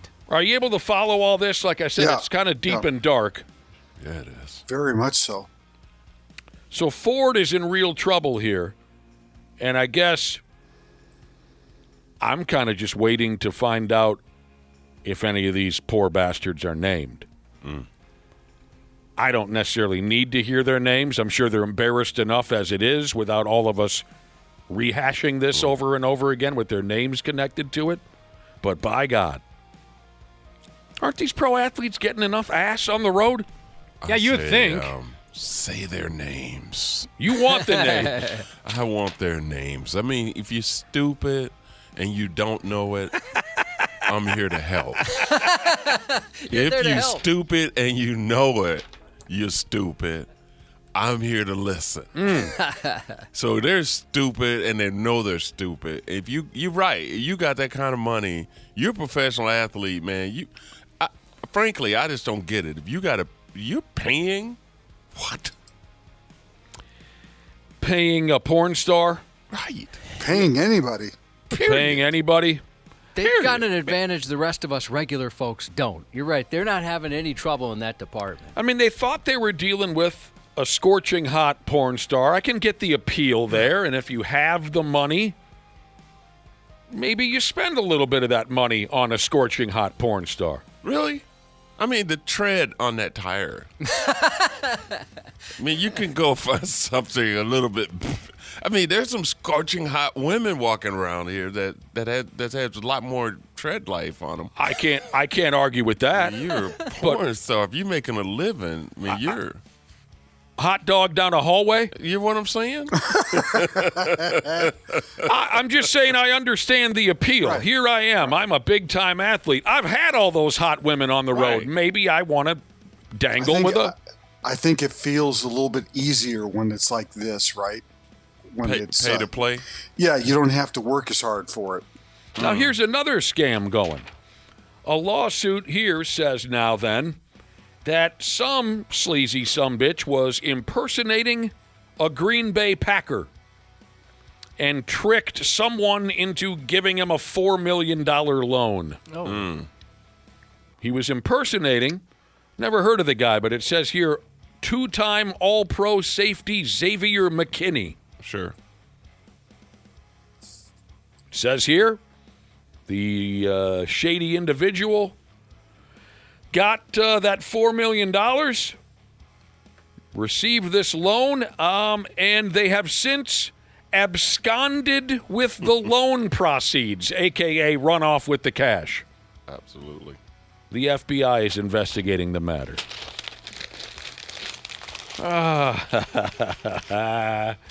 Oh, these poor bastards. All right. Friggin' Wolves won by 30 points last night in Dallas. Oh, God, 7 players scored in double figures. Wow. Ayo Dosunmu messed around and got a triple-double. Yep. Played great. The whole team played great last night, but Dosunmu, of course, stands out. He has since he got here. 7 players scored in double figures. That was a thorough whooping. Edwards got back in the mix. Finchie was gentle with Anthony Edwards last night. He played 20 minutes or something like that. Well, did you see he missed the start of the game? Yeah. He was messing around, jagging around in the locker room or something. He said for the game he was taking a dump. Oh, did he? Yeah, he just said, I was taking a Oh. Yeah, he just straight up said it. Well, why the hell wasn't that included in any of the Wolves coverage that I read this morning? I just read it from a tweet from John Krasinski. I like to hear about a good deuce. And I guess I also read, too, just now that his high school coach said that practice was regularly delayed when Ant was in high school because he either was in detention or he was taking a dump. I guess something about the start of working out kind of got things moving for him, and he had to go to the bathroom. He's just ripping off Nick's bit for many, many years. Oh, God. A lot of detention and problems with the toilet. Yeah, no kidding. I suppose we have followed similar patterns. Yeah. You guys could trade some war stories. Yes, we could. Well, I didn't know he had to sit on the throne. I just thought he was busy jaw-jacking. So Edwards came in after the opening tip, and he looked pretty sharp. The Dallas Mavericks have lost 13 straight home games. I guess that's a world record, or at least a Dallas record. He had some great runs last night. What a fall from grace for the Dallas Mavericks. Well, yeah, something happened there, and it all came undone. Yeah, I mean, man, you went from the champions of the Western Conference to one of the worst teams in the West. It But didn't take long. Man. I mentioned this to my wife, though, last night. So, Baby Nuts, that whole nightmare, the whole city turns on the Dallas Mavericks. Right. The Anthony Edwards deal in return for Baby Nuts went nowhere. What has he played? A dozen games? I don't even know if he's still on the roster. Anthony, what did I say? Anthony Davis. Sorry. Davis. Anthony Davis. Yeah, he's not. He's with Washington, right? Okay, there you go. I'll go along with it. I total disaster. But I'm watching the game last night. The arena's filled. Right. And so, I mean, they got Cooper Kupp, whatever his name is. Cooper Flag. Cooper Flag. Whatever hard feelings they had are gone. The arena's sold out. Right. Or maybe it's like a thing of the Timberwolves about a decade ago, and they were so bad. And there's this image that gets shared a lot recently of a Cub food sign where it was, if you buy 4 cans of corn, you get 2 pair of tickets to the game. It could be, but when the Timberwolves were that bad, I bet you not that many people were even taking advantage of that. That's a good point. So I don't know. I'm just saying it looks like a fun place to be, despite that recent misery that you just brought up, Randy Shaver. Sucks to learn that Jaden McDaniels, the best player on the Wolves roster, sucks to learn that he's out for the rest of the regular season. There's only 7 games left. He's got a knee issue. So they say no surgery. They're just not going to play around with this and make sure he's all set for the playoff. And I think that's a question mark, too. I think the playoffs could be a question mark. Could be, yep. Well, I don't like to hear that kind of talk because he is a straight-up pimp. Yep. And obviously your chances of advancing in the playoffs are not very good if you don't have him. So, well, I certainly hope to see him in Game 1 of the playoff whenever that comes around. A lot of folks on the soulless, evil social media, they're making great fun of former NBA player and, of course, infamous member of the Fab Five. They're making great fun of Jalen Rose for his terrible acting in a television series. I did not know that Jalen Rose was doing television. Now, I mentioned just a few days ago, I think, he's one of my favorite sports personalities. I think Jalen Rose is terrific and just a straight-up honest character as far as covering sports.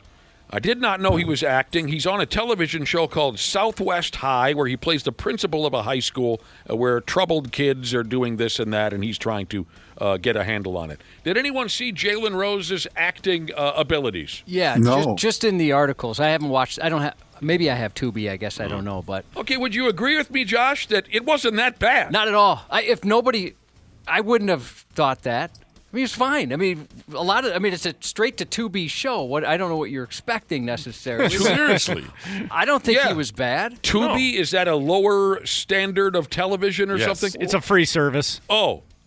So, yeah, if it's free, I don't know what you're expecting. Yeah, it's not on a network or one of the bigger streamers. Yeah, this isn't HBO. And no offense to Tubi, but I mean, I don't think any of these production companies are praying it goes there over HBO or something. No. I mean, Tubi is, it's like CW when it first came out. You know what I mean? It's like if you made it, you made it. But you got to understand what you're working with, though. You know what I mean? It's not like he's working with major stars. So no, it looked a lot like community theater. Right. It did. Yeah, the production value wasn't great. No. I'm glad you feel that way because I thought, boy, he's getting picked on unfairly. It's just it's friggin' clickbait. Yeah. I mean, we have to fall for it every day because of our responsibilities here. We want to look into everything and see if it's worth talking about. I thought Jalen Rose, compare him to some other athletes who have tried acting. Shazam? Shaq. Talk about Kazam. Kazam. Yeah, he was Kazam. I never saw that. Oh, the Shaq was awful. Oh, yeah. All of them are. Michael Jordan was horrible. Oh, he was horrible in Everything Space he ever Jam. been in. Yeah, none of these guys. But I'm saying is that you get what you get. Yeah. You're not watching them for their acting abilities. Oh, how about Dennis Rodman in Double Team with Jean-Claude Van Damme? Now, he ruled. Right. I'm just saying that wasn't bad acting on Dennis Rodman because he was being Dennis. Right. He was playing himself. He was not trying to act. Dennis Rodman was being Dennis Rodman. There were some bad ones, man. There have been some bad ones. Yeah. Some of them now that I'm looking at it, some of these athletes who acted, I missed it altogether. Right. Let me throw a few of these at you. And these are supposedly the worst of the worst athletes who have gotten into acting. Right. I know Terrell Owens. I don't what ungodly program hired Terrell Owens? Anyone? Yeah, he did a couple episodes of Lonesome Dove. Yeah. They're Really? called cameos. I don't know. They're called cameos. To do sit-ups. Yeah. Right. I agree. John McEnroe, I didn't know he tried acting. What do you got, Josh? Marshawn Lynch. He's been pretty good in some stuff. Zelda Master Yeah. Jesus brings him up. Yeah. He has been Yeah. pretty good. Marshawn Lynch. I see his television commercials. They don't ask much of him in his television commercials. People are saying Tubi has a lot of good shows on it, but just their originals are not great. Oh, sure. Who else did I never noticed? Okay, the rest on the list, I guess Chris Bosh. Yeah. Former NBA player. It says here, Chris Bosh is by far the worst athlete actor of all time. True. I didn't see it. I haven't either. I want to say one of the best former NBA actors or NBA players that are acting is Rick Fox from Oh, sure. LA Lakers. This guy, He made a living out of it. he literally did, but he went to acting school. He did. He really wanted to be good. And didn't he hook up or marry that absolute Yes. missile Eliza yeah. Dushku?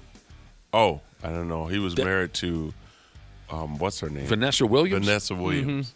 I thought he was dangling with that Eliza Dushku. They dated. Who they- just drives me crazy. I think she's the sexiest damn thing in the world. They dated for 5 years. Who, a Dushku? Yep. Okay, it's funny that you mentioned Rick Fox because I'm currently reading the worst of the worst athletes who turned actors, and they go after Rick Fox. They say he sucks. No. I've seen him. He's pretty good. He levels. He's level. Who else do they pick on here? They pick on. How'd they rate Bill Laimbeer as a slee stack in Land of the Lost? Oh, I remember he told us about that on the radio. He did. When he was a young kid. Was he going to school in Los Angeles? I thought he said he was a student. Did he play college ball in Los Angeles at one of the? Because they needed an extra. They needed a tall guy on the set of Land of the Lost, and he said, "Yeah, I'll do it." So they put him in a slee stack outfit, and he waddled around the. I haven't seen. Is it Hustle, the movie where Anthony Edwards is in? Couldn't do it. Oh yeah, because it's Adam. Oh, Sandler. Ant was great in it. That's what I've heard. That he was really good. That's what I hear. He was playing him. I mean, he was obviously playing himself or a character like himself, but he was just being Ant out there talking trash and was very believable. I know you're a fan of Kareem Abdul-Jabbar's work, Nick. Well, his limited work, yes. I mean, he had the terrific scene from Airplane. I don't know if he did anything else. That might be it. They pick on Merlin Olsen here, Randy Shaver. They say he was a terrible Get actor. out of here. They should not pick on Merlin Olsen. I agree. He was on Little House on the Prairie for years. Yes, Yeah. Merlin Olsen made a living at it, and he did just fine. He was- They pick on for that time period. Yeah, and the part that he played, he was fine. So I don't agree with all of this. They pick on Bob Uecker. What? No. That's ridiculous. They say he was terrible on Mr. Belvedere, which I never saw. Oh no. And I never saw Mr. Belvedere. on What was the story on that? What was this? What was wasn't the, he like like a rich guy? butler or something Yeah. like that? I can't remember. Here are the worst athletes who turned actor. These are the worst. They say Michael Jordan, Dennis Rodman, Dan Marino. My esteemed colleague.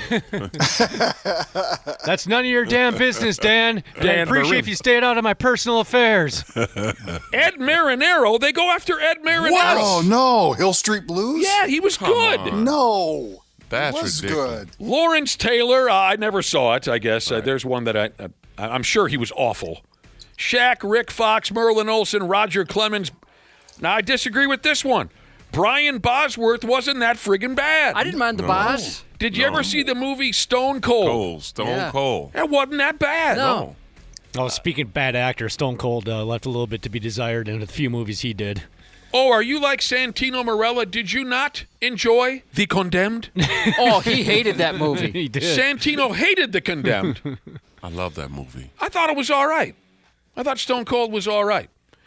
They say Brent Favre sucks. Well, what did he do? The one scene and something about... Right. That's all I can say. Something the guy, about Mary. Give him a break, even though I don't like Brent. Give him a break. I don't remember Wilt Chamberlain. Oh, he was in... He was in Conan O'Brien Part 2. Yeah.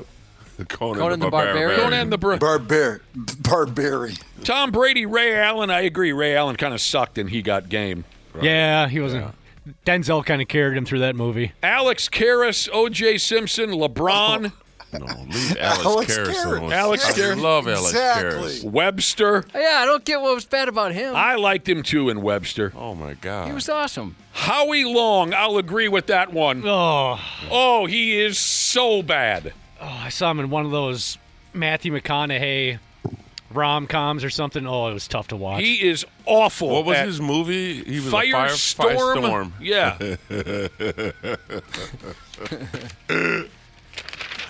Oh my God. Do you know who's actually really good is Batista?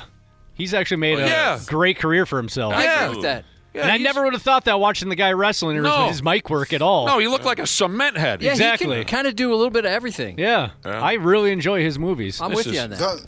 Those wrestlers should be pretty good at acting because that's part of their job. Ed, don't hold your breath every time, Randy Shaver. Well, I'm just saying. No, you're I'm right. Just saying, it's more of a natural thing for them to do than. Did you ever see a movie with Hulk Hogan in other it? athletes. Well, yes. Too soon, David. I don't mean to Too disparage soon. the dead, but I think even the Too Hulkster soon, would brother. admit that, Suburban Commando wasn't exactly an Oscar-winning picture. Is that where he's wearing Is that where he's a babysitter or a nanny or something? Lake Street Handshake, Jesus said Conor McGregor in the new Roadhouse movie was horrible. I mentioned before, if you like Conor McGregor butt, you're going to see a lot of it. I don't understand why they showed it so much. That took up the majority of the movie. That's too bad. Because it's better than watching his face. Yeah.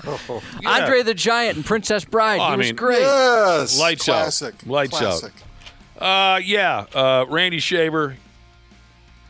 A lot of these television wrestlers, they should have an idea how to act going from wrestling into a mainstream movie or television show, but we do a few of them stumble along the way. Yeah, we'd have to tie you down, I think, for you to get through Thunder in Paradise starring Hulk Hogan. What about Three Ninjas High Noon at Mega Mountain? Who's that? Hulk Hogan was in that one, too. I missed that one. Right. Oh, my God. And I know your feelings on him, Nick, but I think John Cena is very, very funny. He's terrible. I think he's hilarious. You know what? Maybe I can't separate my love of him as a wrestler. I don't know. That may be the case. It's funny you bring up John Cena. And again, that's Santino Marella's pronunciation. It's funny. You brought up a Cold Stone of Steve Austin. You did earlier. Yeah. And now you bring up a John Cena. John Cena. I just watched him act for the first time a couple days ago. What'd you see? He is a dad that's concerned about his virgin teenage daughter. Blockers. He is so bad, it's inexcusable. I'm sorry. That was some of the worst acting I've ever seen in my life. Don't get me wrong. He's a very nice guy, very charitable guy. Right. His acting absolutely blows. He's not a great actor. Peacemaker, that's a pretty good role for him. That's a perfect role for him. I never saw it. So I'll try that. My thing with a lot of those guys, if they just quit trying to act, just be yourself. Sure. Because I think that, you know what I mean? The problem is they try to act. And it's a hard thing to do. It's hard. It's a hard thing you know what I to mean? Acting about acting to fall and like you hurt. That's different than like looking into a camera and pretending. They're trying too hard. You're trying too hard. Just be like Arnold Schwarzenegger. Just walk out there and just be Arnold. Yeah, a lot of folks are texting in about the body. Right. Oh, he's entertaining. He is. A lot of those guys are entertaining. Maybe not good actors. But he's not. He's himself. Yeah, he is basically Jesse. Jesse, yeah. 651 to 715 Jesus said Ricky Stanicki, John Cena's role in that. He was pretty funny in that too. Right. I mean, I couldn't watch more than a half hour of that I'm Protecting My Virgin Daughter movie, whatever you said. It was so bad, I almost puked. The role that Josh is talking about, Ricky Stanicki, he plays like a lounge singer, and all his songs are about masturbating. They're like, he takes, you got a Weird Al's like popular songs and makes them all about jacking off. To be fair, I'll try him again. I will. But that teenage girl movie was just unwatchable. Yeah, I don't think you'd like Peacemaker. I think you'd appreciate some of the humor, but Ricky Stanicki, I don't know. I could see you going either way on that one. Now, they do mention wrestlers here on this website I'm looking at, athletes who went into acting. They mentioned Triple H.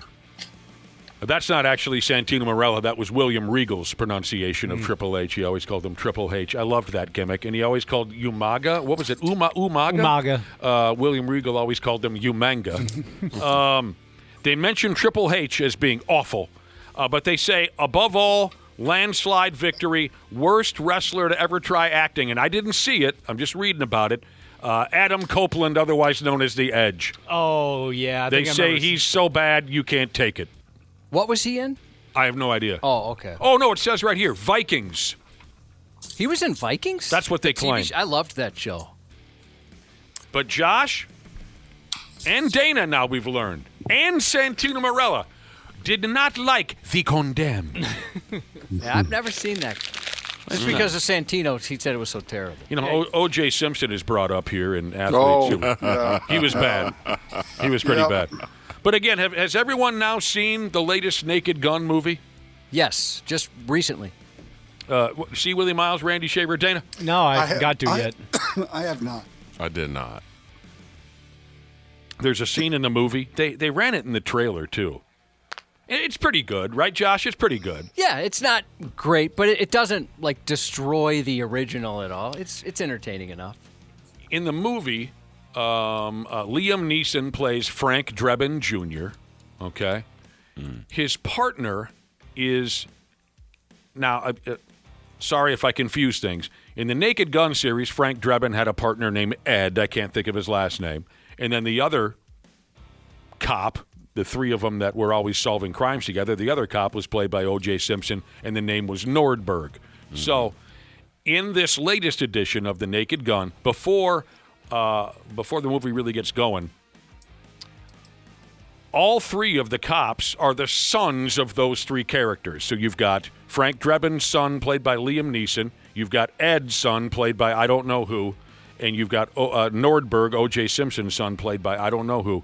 And before they leave for their shift, they're looking at the pictures of their fathers on the wall. And Frank Drebin Jr. looks up at a picture of Frank Drebin Sr. and says, "I'm doing this for you, Dad," or something. You know, thanks for everything. And then the Ed character's son looks up at the picture of Ed and says the same thing, like, "Dad, thanks for teaching me how to be a cop. I'll be careful out there."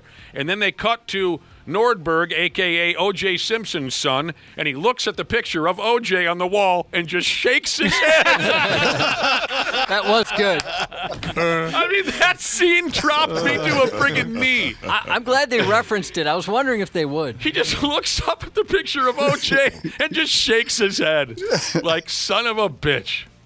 Oh, man. All right, we went off on that long enough, I think. Sorry I blew up. Oh, speaking of television personalities, though, my wife showed me this yesterday. And then I could have probably, if I knew how, forwarded the video to someone so we could put it on 93x.com. But I don't have that skill set. The unreal game-winning shot made by that Connecticut kid the other day. Yep. Against Duke. My wife showed me, and I'm sure you guys with the skills can find this easily. My wife showed me yesterday the isolated video of the broadcast team as they watched it live. Yes. So, Randy, you've seen it. Oh, it's awesome. The lead announcer, of course, is busy hollering his ass off. I don't know who he is, but, you know, he's got to throw in some cute line about March Madness. He's got something going on. It's Rafferty that's the one Oh, my God. everybody's talking about. Don't pay attention to the lead announcer. Right, like Randy says, that's not what to look for if you find this video. Right. It's the physical reaction by the color commentators, Bill Raftery being one of them. Yeah. I believe the other is Steve Smith, correct? I believe so, yes. The two of them are in a state of shock. It wasn't Grant Hill? Maybe I read maybe it's Grant Hill. It Hill. was one or the other. I could not tell. Maybe, I thought it was... It's Grant Hill. Okay. They have their... Grant Hill has his hand over his face like he's that shocked, so I couldn't quite tell who it was. But look for Raftery's reaction especially. He looks like he's having a mild cardiac episode. Yes. It is so much fun to watch. They are just in a state of shock. Maybe we can get Smashley when she comes into the room here to find that and post it on our website because it's great. Yeah, that was insane. A pass that did not need to be. Oh, it's just stunning how they blew that game. Just stunning. He did not. There were so many things he could have did with that ball. He could have held the ball. Absolutely. Just took the foul, man. Yes, it's just stunning. You're a good free throw shooter. I know what he was trying to do. I do the guy too. was open. He's just trying to get rid of it. Yep. But just a terrible mistake, and throw it straight up in the air. There were so many options he could have did. Yeah, Just throw it straight up in the air. Right. Yeah, just. This is an interesting. Back to athletes who tried acting. Oh, I'm really sorry I missed this one.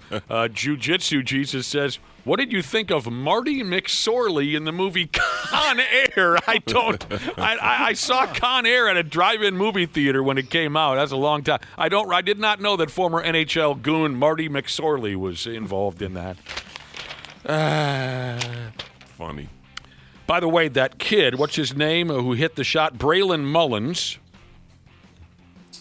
Sporting News called that the third greatest NCAA tournament buzzer beater of all time. 5-1. Hee-haw, they went this way. And this is hard for me to talk about. Lorenzo Charles, NC State. Yep. It was so beautiful, even though they beat Phi Slamma Jamma, and I loved Phi Slamma Jamma so much. That went all the way down to 5? Yes. Wow. That was the 5th on their list. Jeez. 4, I have no memory of Jalen Suggs. Mm-hmm. Yes, for Gonzaga. Right. Yep. He jumped on the table. Yeah, I don't remember that one. Yep. 3, they go with Braylon Mullins. 2, Chris Jenkins, Villanova. Mm-hmm. Yep. When we were on the air yesterday, we compared Braylon Mullins' shot to that of Chris Jenkins when Villanova beat North Carolina. That was in 2016. And that video, it's such a beautiful play and a beautiful shot. And the crowd reaction. Yep. And then, like I mentioned yesterday, they show Raleigh Massimino in the crowd, breaking into tears. And you can't show me Raleigh Massimino, and I'm going to cry, too. He died shortly after that. Number 1, of course, they go with Christian Laettner. Yep, as they should. No. Well, yeah, but why is Laettner number 1? That wasn't a final. No, I mean, it wasn't. I'm not trying to take away what Laettner did. Yeah, it was such great. a beautiful. Speaking of Grant Hill, made that beautiful pass, but that was not the national title game. I think Chris Jenkins should have number 1 on that list. I think so too. That was a heck. Yeah, I'm sorry. Yeah, that should have slid up, and I think the. Well, the Charles shot was just a putback of a missed shot. Yeah, right. So that's why he's number 5. But that was a game winner. That was a. It was still a game winner, national title You're right. winner. Yeah. Valvano goes crazy. It was, Right. Yeah, it was you don't see no energy like that, man. That dude didn't know who to hug, what to hug. He was running around just looking for anybody to hug. Yeah, Jim Valvano was a caught a case running around there. He could have grabbed a cheerleader or something. He looked. In 1983, if he would have picked up a cheerleader and put him on his shoulders, people probably wouldn't have said jack squat. But No. Say that man's excited to take a woman and run off with her. Randy Shaver now, when Chris Jenkins hit that shot, and again, I'm not trying to get anyone crying, but they put the camera on Raleigh Massimino, and do you remember who Raleigh Massimino was hugging after Chris Jenkins made that shot, Randy Shaver? Another very well-known NBA personality was hugging him. I don't recall. The czar of the telestrator. Oh, my gosh, really? Mike Fratello. Fratello. Twins didn't do Dick Tracy in their game at Kansas City yesterday, playing in the Royals home opener. They lost 3-1. The boys only put up 3 hits. Matt Wallner's dong in the second inning was the only mark they could put up on the scoreboard. Not kind much. of took away from a nice pitching outing for Simeon Woods Richardson. Yeah, he did all right. I mean, the Twins pitching actually has been, other than the 8 runs they gave up at Baltimore, which was more Mick Abel struggling, but they had opportunities yesterday for sure. Yeah. Kansas City's going to be good. They've got a very, very good rotation, and they're going to be tough to beat, I think, this year. So the Maple Grove kid hit the home run for them. Oh, sure. Isaac Collins, who came over from Milwaukee, hit the home run yesterday for KC. So day off today, weird. It's one of those series where you you're in town for 4 games, but you're only playing 3 because of a weather day. So, by the way, not playing today. So the Twins home opener is Friday, and we'll get into that later in the week. Yep. Saturday's game is going to be like 30 degrees and snow raining. So if you got Saturday tickets, I wouldn't count on that pig. It sucks. What do I have here? Oh, a good bulk of our conversation this morning is revolved around athletes who tried acting, and a lot of them really sucked eggs. Am I missing something here? Is this a joke? Papa C. Jesus texted in to say, what about Marcus Foligno in Happy Gilmore Part 3? Is that a real thing? No. Oh, well then F me running. I hope it is someday, though. You're waiting? I'd watch that. It'd be cool if Marcus was in it. Football. God, I can't stand the NFL. But I should let you know, the Vikings have decided to keep Addison Jordan. Yes. That's cool. He's going to stay. For what, 2 more years, I think they said? Huh? 2, 3 more. 2, 3 more DUIs. Fair enough. Possibly. Randy, you have nothing to say about the keeping of Addison?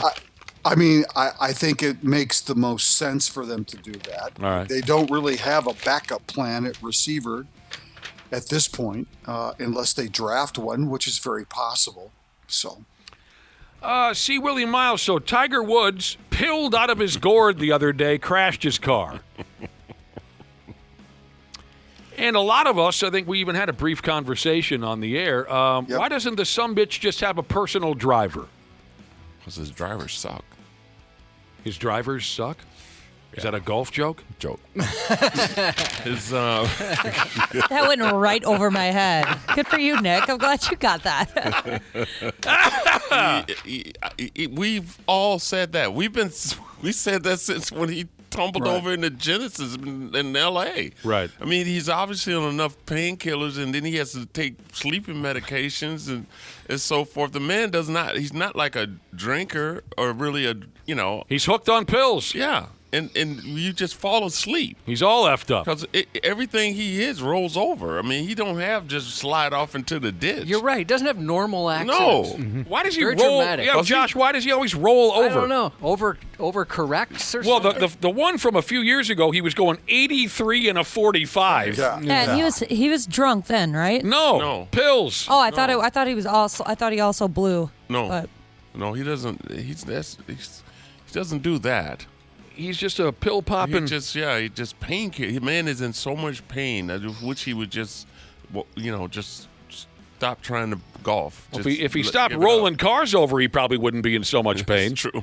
Well, here's the deal. Apparently, according to what I read, there's a reason why he doesn't hire personal drivers. Right. It's a matter of privacy. According to somebody who knows Tiger Woods very well, Yeah. it says here he doesn't want anyone to watch over him or know what he is doing. Right. he sounds so immature, dude. Just pay them enough money and they aren't going to say anything. That's Like, I think get he's a been grip. so famous for so long that he's just paranoid at this point. Everybody who works for him you have to sign. I mean, when you're that famous, you worth that much money.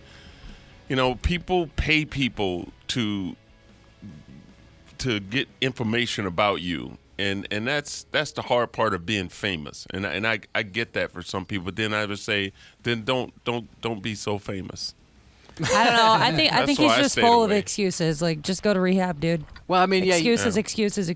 You just need help. He's tending to garner some attention with some of these activities that he's a part of, so it's backfiring going to have a to bit. figure it out. There's an old Onion headline that's been circulating since Tiger was in the news. This was back during that Thanksgiving disaster where his wife found all the text messages of all the Hooters waitresses. And Oh, yeah. That was like the first real grand look behind the curtain into this man's life. Yes. And about 2 weeks after that, he finally held a press conference where he just basically apologized and to everybody, to golf fans, to his family. And the Onion posted a photo of him at the podium of that press conference. And the fake headline was Tiger Woods, quote, "I F my way into this mess, and I'll F my way out." And obviously they didn't censor the word. It was just... Yeah. All right, so there you go. I'm really interested in everyone's take on our final topic here. I was reading about a 9-year-old girl who everyone's talking about her. Videos are going round and round. It went viral in the whole works. A 9-year-old girl deadlifting 180 pounds, competing at some lifting event earlier this month. She's 9. She can deadlift 180 pounds. She can squat 150. She can bench press 85. The reason why I want to bring it up is I was always told that's not good. That is not good for a kid's body. It is not. No. No. So we all are in agreement on that? Yes. 100%. Absolutely. I don't know even how this is possible. I mean, the article said she weighs 60 pounds, and she's deadlifting 3 times her weight at 9 years old. Did you see the photo of her deadlifting? Yes. Her face. Her Poor looked like it was little gonna girl. explode. Her thighs are quite large for her frame, and apparently her dad is a former Greco-Roman wrestler and coaches wrestling, and this little girl also wrestles. Jeez. Oh, I hate when parents push their obsession with like fitness and nutrition onto their children. She's jacked. I mean, did you see her flexing? I did not see her flexing. Yeah, like she kind of scares me a little bit. I'm worried about this child. I mean, I don't have a problem with her getting into wrestling, and I don't have a problem with little kids, doing push-ups or whatever, Sure. just to have fun, kind of a thing. That happens a lot, but this is totally different. I'm looking at the pictures of her, and it's a little scary. Yeah, man. I Can always you imagine heard it'd be the kid to have to wrestle her? Well, no. Boy, I bet it's over pretty quickly. Yeah. Yeah. I'm just gonna lay here. Can Yeah. you just lay on top of me? No, if you see that you're facing her, you just turn right around, you leave. Yeah.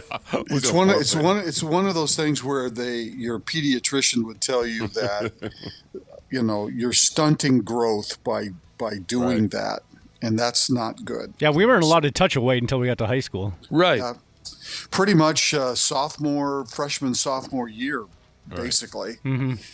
Maybe 8th grade for some. Yeah, she's not going to, if she keeps doing, I don't know how long she's been doing this, but her growth plates are going to be absolutely cooked. Yeah. I mean, that's just sad. She's gonna grow up and be a bouncer. What's that? She's just gonna grow up, be a bouncer. Yeah, she could be the So next she's gonna be able to do it. the next China, hopefully with a better ending. I was curious, to get your vibe on this, because that's what I always heard. Little kids shouldn't be pressing weights and things like that, because it can mangle them in one way or another. Hell, I even remember in Little League Baseball, well, I think we were 6th graders, so we were 12. I played the catching position, and one of our pitchers, their dad was the coach. Again, big surprise that the coach's kid would end up as a pitcher or a quarterback or the starting center. And that's a hockey term, not like football. Right. Anyway, so I was the catcher, and I said to my pitcher one day at practice with his dad hovering there, I said, "Man, your curveball looks terrific." And the dad said, "What was that?" And I said, "I was talking to your kid, the curveball." And he turns to his kid and says, "You're throwing a curveball?" And he was furious. Yes. And he told his kid, "If I see you throwing a curveball, I'm going to send your ass home. You're too young to be doing that to your arm." Right. So even That's little correct. thing, and that wasn't that was the first time I heard it, but certainly not the last. That little league ball players should just don't try to put any jazz on it because it could mangle your elbow. When you tell a kid not to do that, if the kid likely is out there doing it with his buddies, maybe not in front of his coach or his dad, but he's probably in the backyard trying to throw it. Oh, I know I did. We all tried to throw it. Of course. Yeah. Even I did. That was fun. But you're talking about doing it on a consistent basis in competition, and obviously that's not what you want to do. Oh, dude, I never saw a curveball until I was probably 9th grade. And I played a lot of baseball growing up, and there were not curveballs. Kids did not throw curveballs. They just were such a big deal. Okay. Even in the 60s, that was They really 70s. pushed it, yeah. Yeah. Don't let me catch you throwing a... We all tried to throw knuckleballs. Oh, that yeah. was the big thing. That was my game. That was my I jam. love throwing knuckleballs. I spent so much time in the backyard. I mean, I had a Barry Zito type hook. I still think I have the best curveball that was never employed by a Major League Baseball franchise. Unbelievable. I'm telling you the truth. I could throw a hook like Burt Blyleven. And then, I don't know, 10 years ago, my elbow gave way. So I guess I made it longer than some. The best curveballs I ever threw were in wiffle ball. Oh! Watching some of those slow-mo wiffle ball videos. Do you watch those, Josh? They're incredible. I watch those all the time. These professional wiffle ball players. Oh, my God. It's so much fun to watch. I don't know how the hell you know where to swing. Yeah, it doesn't seem real. You don't. It seems impossible, what they're doing. It looks so much fun. I would love to go up against one of those professionals just to see what it looks like coming in, because it's crazy. You would need a new hip, man. That would be cool to see that coming in. Just try to come up with a level swing. Yes. I mean, but I don't know how they track the ball when they're up at the plate. I've watched a little bit of that. I don't know if you call it professional wiffle ball, but it's on FanDuel once in a while, like at 2 p.m. on a Wednesday. It looks very difficult. Oh, by the way, real quick, a listener texted in to tell me that there's a new food at the St. Paul Saints Stadium this year. They're selling something called the Spam Dog. Dude, I just took a picture of his text so that I would remember. Yeah, it's got kimchi on it. I don't know if you'd like that or not. I don't know what kimchi means. Like a Korean coleslaw. Maybe that'd be a decent way to describe it. I like all different styles of coleslaw. I think you'd be all right with it. My buddy Lanahan makes the best cold slaw in town. I love Spam. Josh, you could damn near put anything on top of Spam and I'll eat it. So I think I can handle the kimchi. I think I can. I was wondering if you'd like that or not, because we both do like coleslaw. Spam Dog. F me Kimchi is like the new hot thing. I feel like they have that everywhere now. Really? So we used to eat a lot of it because my oldest, maybe, I can't remember if it was 3rd or 4th grade teacher, was Korean, and he brought it into class. And all the kids got obsessed with it. And there's a Korean restaurant by us, so we'd go get it. Yeah, I've heard it's really, really good. I was kind of hoping to start a conversation about Spam, not kimchi. Sorry. You never know. It's live radio. I'll tell you what. Back when I was a kid, back when I was poor, I used to rock with the Spam, but I just can't do it no more, man. Oh yeah. Yeah, you had too much of it. Yeah, my stomach. We used to get a lot. I have it every year at the state fair. Dude. Every year I go to the Spam booth and get a Spam F Me running burger, and I just love it. I don't know what it is about it. It's like a crack rock for me. I just can't see it come out of the can. I don't want to watch it. See, back then that was the jam was the key, man. Just get the key and then swing it, screw that bug open and then move. Dude, yeah, that. I was like that noise of like plop. It kind of farts at you when it comes out. Yeah. But I'll tell you what, I'll intern at the slaughterhouse if it means at the end of the day I get a Spam burger. But the other day I was at my guy over at Hy-Vee at my grocery store. He yelled at me. He goes, "Hey, see Willie, got some bologna in here." And boy, did I go get me some old-fashioned bologna, and I got your little 8-inch cast iron skillet, and I fried me some bologna. I can't do bologna anymore because we ate it so much when I was younger. Just the thought, just like looking at it. Oh, it's so good. Once a year, I will go and get, and he would always he said, "It's that time, Willie. I got some bologna in here." I love them. It's bologna time. I like a big, tall package of that Oscar Mayer bologna. Oh man, I will lick you down for a bucket of Oscar Mayer. I don't know if it's just me, but I think the bologna nowadays is different than what I ate growing up. Yes, it is.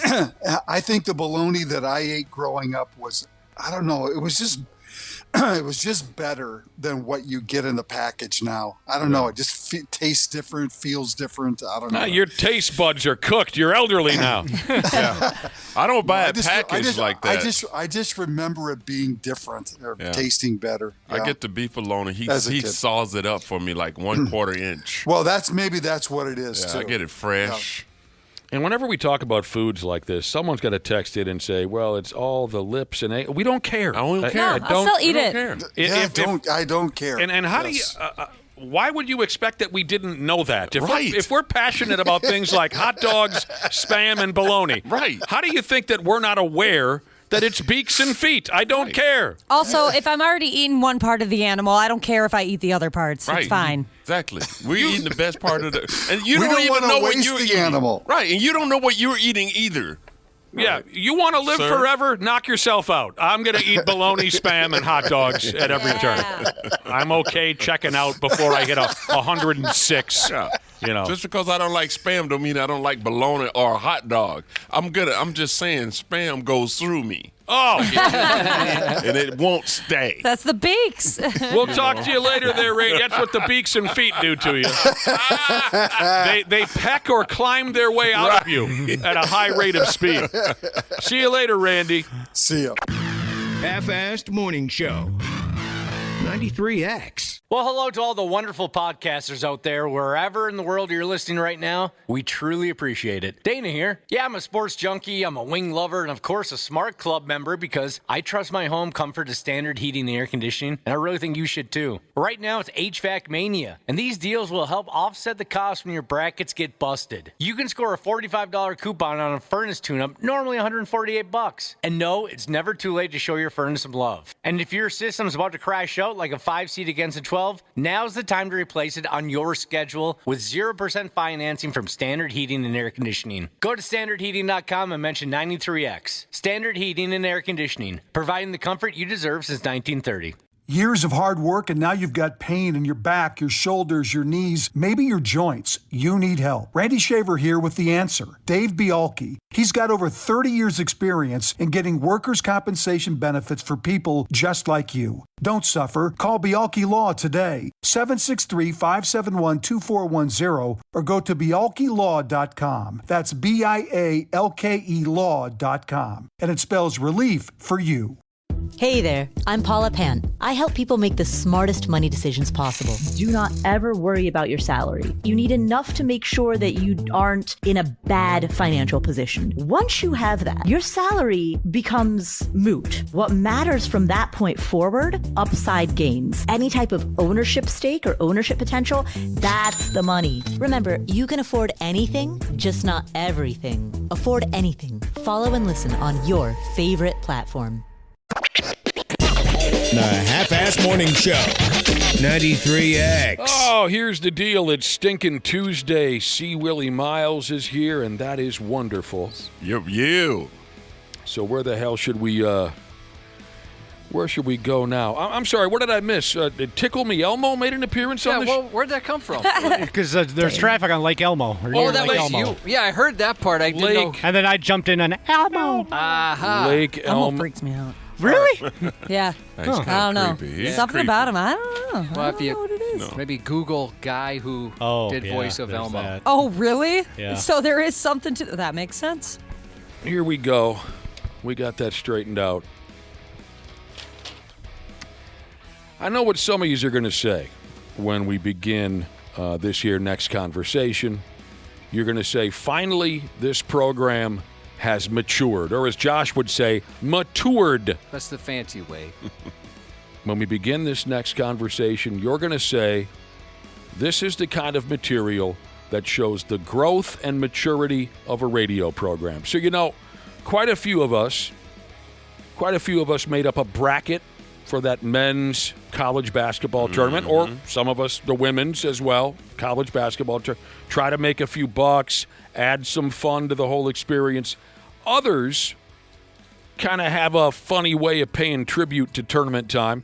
Others come up with alternative bracket style tournaments, just for laughs. I like that kind of thing. Yeah, those are fun. I like when they do like fast food places and stuff Sure. like that. Best movies, sitcoms, fast food, beer. It goes in all different directions.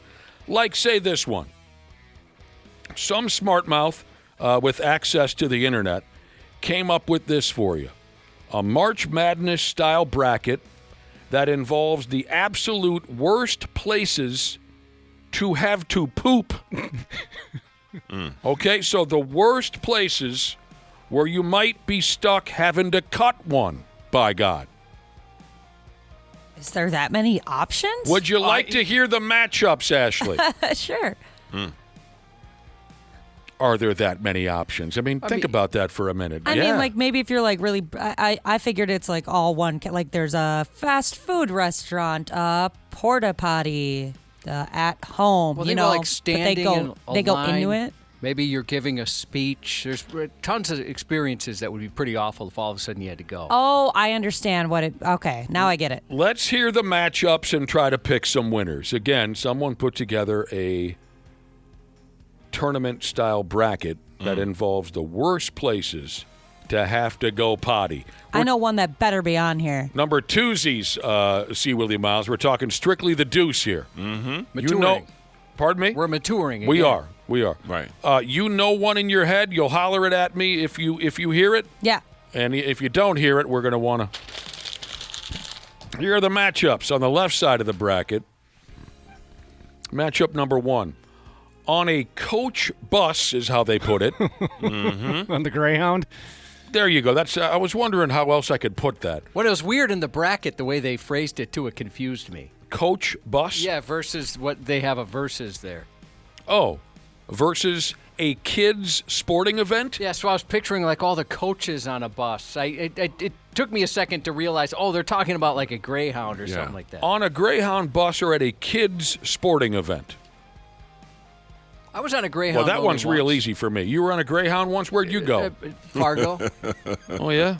Or I guess Moorhead specifically. I would say that would be a bad place to have to go. I don't even understand why a kids sporting event would be involved in this bracket, really, because outside of, okay, now that I think about it, if you're watching your kid wrestle or watching your kid play basketball or hockey, there are beautiful bathrooms there available to you. But I suppose if you're watching soccer out of doors or baseball or lacrosse or something. It's usually pretty nice, though. There's usually a building with some bathrooms. Or in certainly it. porta potties. At least, I guess it depends what city your kid plays for, but. Porta potties come into play here. Never had a problem with porta potties, more no matter than the one. condition. I'm fearless. Yeah, me too. I really am. Yeah, I've never cared about them. See, Willie Miles, you got to go, and all you have available is a porta potty, and it looks like the feces monster walked in there and spun in a circle for 30 seconds. Are you bothered? Yeah. When you describe it like that, yeah. See, I can work my way around it. I can work my way around that situation. Sounds like Josh can too. Well, see, you're a big golfer. You're on the golf course 4 hours a day, and there's not always one readily available. Have you ever been caught in a bad situation there? Dude, man, I'm a strategic planner. Okay. I'm like Same here, yeah. I'm like Ant.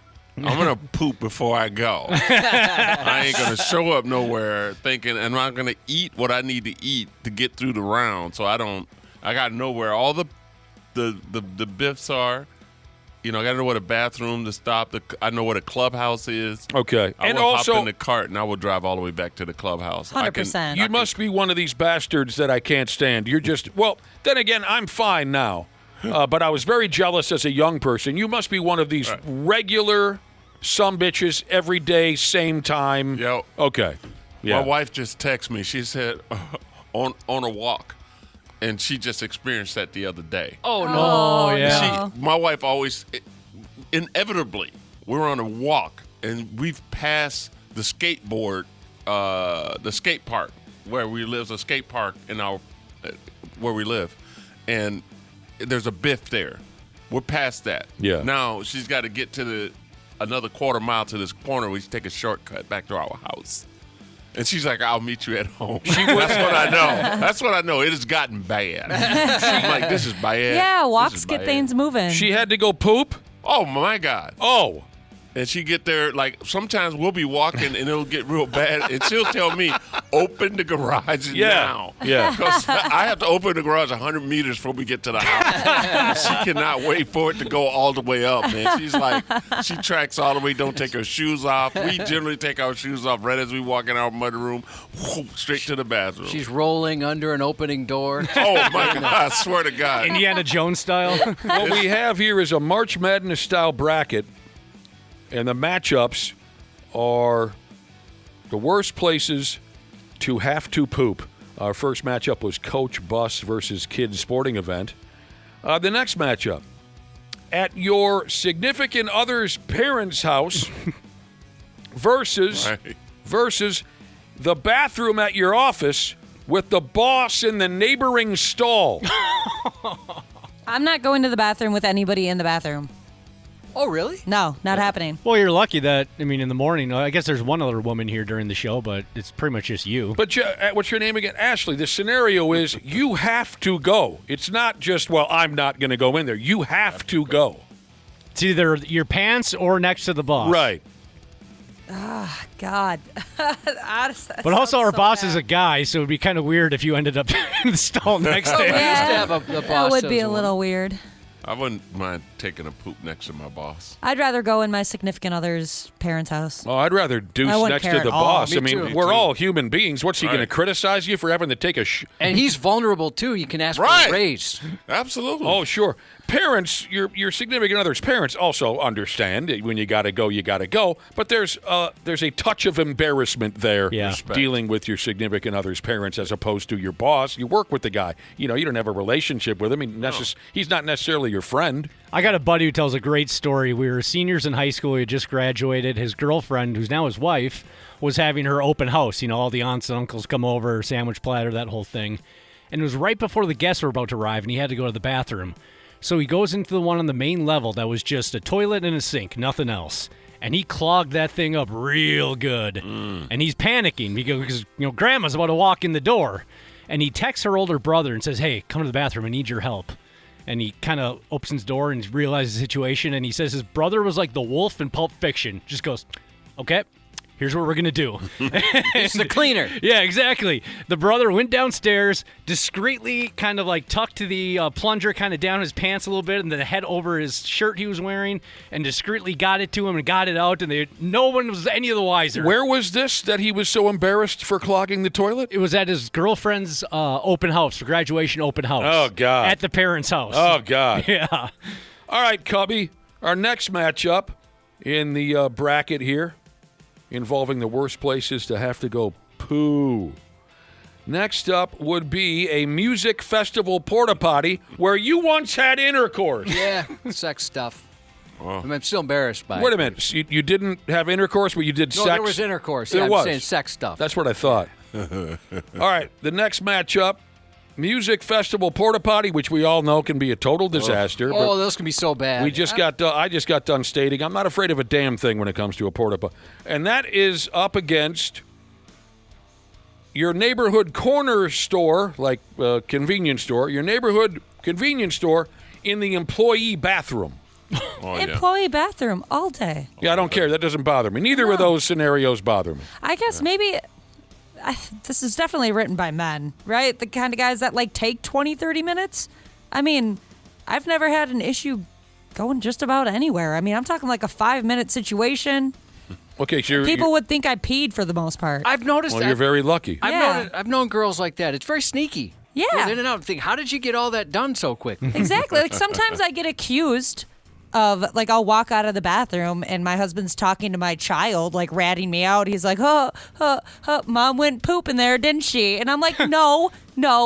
I was peeing, and then I just sat on my phone for 20 minutes. Again, I'm hiding. I was scrolling. A lot of parents do hide in the bathroom. Yeah. It's probably the only peace and quiet you get nowadays. One of my friends is very honest about it. He says, I'll go in the bathroom for 45 minutes. I'm not doing a damn thing. I just want to get away from my family. But so it sounds like you are also, like C. Willie Miles, a very regular person. And again, I used to be, I'm more or less one of you now. But when I was young, that was not the case. And I hated you people. Okay, here's our final matchup before we take a break in this March Madness style bracket about the worst places to have to poop. At a campsite. Oh, well, this is easy. No competition at a campsite. So let's picture that there's no bathroom. I think that's what they mean by that at a campsite. There's no bathroom. Mm. You find the woods. And that goes up against standstill traffic, which standstill traffic will win this tournament. Mm-hmm. It has to. Because in every other situation, you have an option. In the woods, in the dirty porta potty, in your boss's office, whatever the case. Standstill traffic, you have no option. So that will win the tournament. That's an easy matchup. There was a time about a week ago where I just was resigned to my fate. I'm like, well, this is going to happen. I'm made peace with it. Thankfully, I ended up making it, but I just allowed myself to be like, this is going to happen. You'll move on. This You'll was live. in traffic? Yeah, this is stuck in traffic. Dana, you have the worst luck. I've had that same conversation with myself. I've had to say to myself, this is it. You're going to poop in your pants like a baby as a grown man here because you can't, but you made it. Did you like grab a sweatshirt from the passenger seat to put under you or anything? No, I just That's a new car you got there. I kind of just said to myself, you know what? These are old jeans. I could probably use new jeans anyway. I was trying to find silver linings to it. Well, let me ask you this. Do you have a garage to pull into? No, I park outside. Wow. Oh, so you'd have an awkward walk to leave the house. Part of what eased my mind when I had this full-on 4-alarm code brown, and in the end, like I said, I made it. What eased my mind was I can just pull straight into the garage and shut the door, and I can empty my pants on the garage floor if I want to. No one's in there, but you didn't have that. 93X, the home of the half-assed morning show. Oh, man, let's wrap this up, have a clean wipe, and get gone out of here. We've been talking about a cute little March Madness-style bracket that was thrown onto social media. And you got to pick a winner, just like you do with the basketball tournament.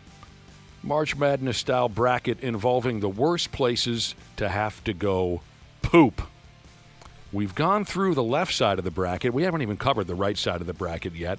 Some of the matchups so far have been like on a Greyhound bus, at your significant other's parents' house. Oh, God. Now we go this way. Pick a winner here. On an airplane during boarding. I've never had that experience.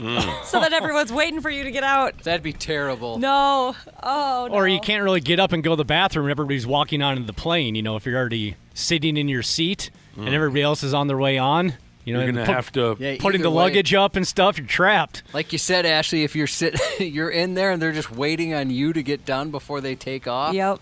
Airplane during boarding versus a disgusting Roadhouse at last call. Roadhouse all day. Yeah, Roadhouse. Really? That's an easy one for me. Last call, too. You don't have to worry about anybody going in there after you. But I've been to some of those roadhouses where the stall door's been ripped off. Yeah, That part would you suck. might be dealing with that. You're probably dealing with a lot of urine on the seat. There might be someone vomiting in the sink. There's all kinds of scenarios there. But also, if I'm at a roadhouse and I have to use the bathroom, I've probably had a few, and I just don't care. Sure. At that point, it doesn't matter what happens. Whatever. I got the Purple Heart one night many years ago for taking a deuce at Skyway Lounge when the dancers were topless at that joint all those years ago. A friend of mine gave me the Purple Heart for cutting one in there. My youngest, he had a sleepover not too long ago, and one of the kids left. It was kind of weird. He just left out of nowhere earlier in the morning, and my wife found out that he was embarrassed because he had to go number 2, and he didn't want to do it at our house. Right. So he made something up, and the mom told my wife, no, he just doesn't like pooping anyway. He's a home pooper. Next matchup, your regular gas station versus a single-stall coffee shop with a line. Gas station. Yeah, gas station. That one would be worse?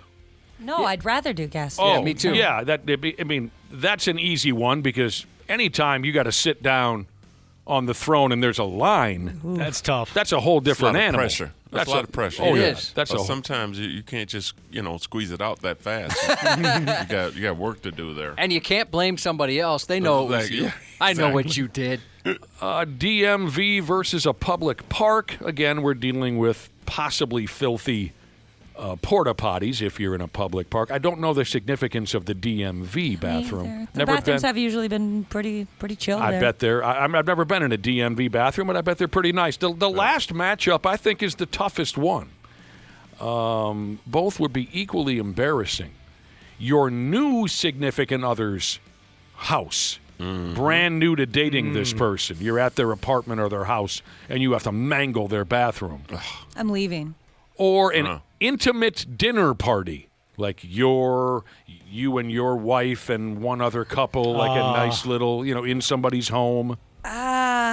Hey, you that gotta is shoot. probably the toughest one so far. Yeah. I'm gonna do it at the new girl, man. She's got to know what she's working with. Hey, it's gonna come out It's gonna come out anyway. This so is just what I do. Here it is. You set me as this is who I am. Yeah, this made me like wonder when was the first time where like I knew my husband was doing that with me around, and I cannot. For the life of me, it must not have ever made an impact. I must have just been like, well, yeah, you got to do what you got to do. He takes little girl poops. He actually, he's very big on he needs to be home because he's so bougie about his bidet. Oh. So bougie. And I'm like, just go here. When I lived in my apartment, I lovingly referred to as my divorce shack. It was very small, just the one bathroom, obviously. And I'd be hanging out with a gal, and I'd make up an excuse why I had to go down to the lobby to check the mail. One time I even ordered Jimmy John's because I knew it'd be here in like 5 minutes, and I could just use that as my excuse to go take a dump in the lobby bathroom. That's smart, Dana. I told you about my buddy whose wife banned him from their apartment bathroom.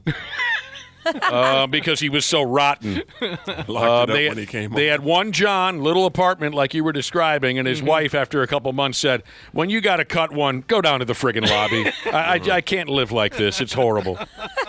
Grown man, he had to go down like 6 flights of stairs. My God. Middle of the night. Yeah. His whole apartment. Yep. Wow. He's paying all the rent at that pig. Oh, is that right? Yep. Oh, some text came in. Here's a guy who had a war with the toilet, is how he described it, while his wife was in labor with their third child. So, he's supposed to be ringside for that, right? The special moment, the birth of a child. He had to go. Gotta go. He said he had to release the fury of 1,000 souls. Are you doing that in the bathroom, in the hospital room, too? Like, that's her bathroom. It doesn't sound like it. It sounds like the significance here is that he had to leave his ringside seats for the birth of a child because the fury of 1,000 souls was on deck. Right. My brother-in-law pooped in the median during a traffic jam, says a listener. Hey. That'd be so crazy to see that. Another says, my mom got locked out of the house once, had to poop in a bucket in the garage. Oh. Woo. Angry bus driver Jesus said having 2 bathrooms at the apartment with his fiance and now wife saved their marriage. Each having their own bathroom. Oh, yeah. Yeah, we have an unwritten rule in our house that I use the basement bathroom.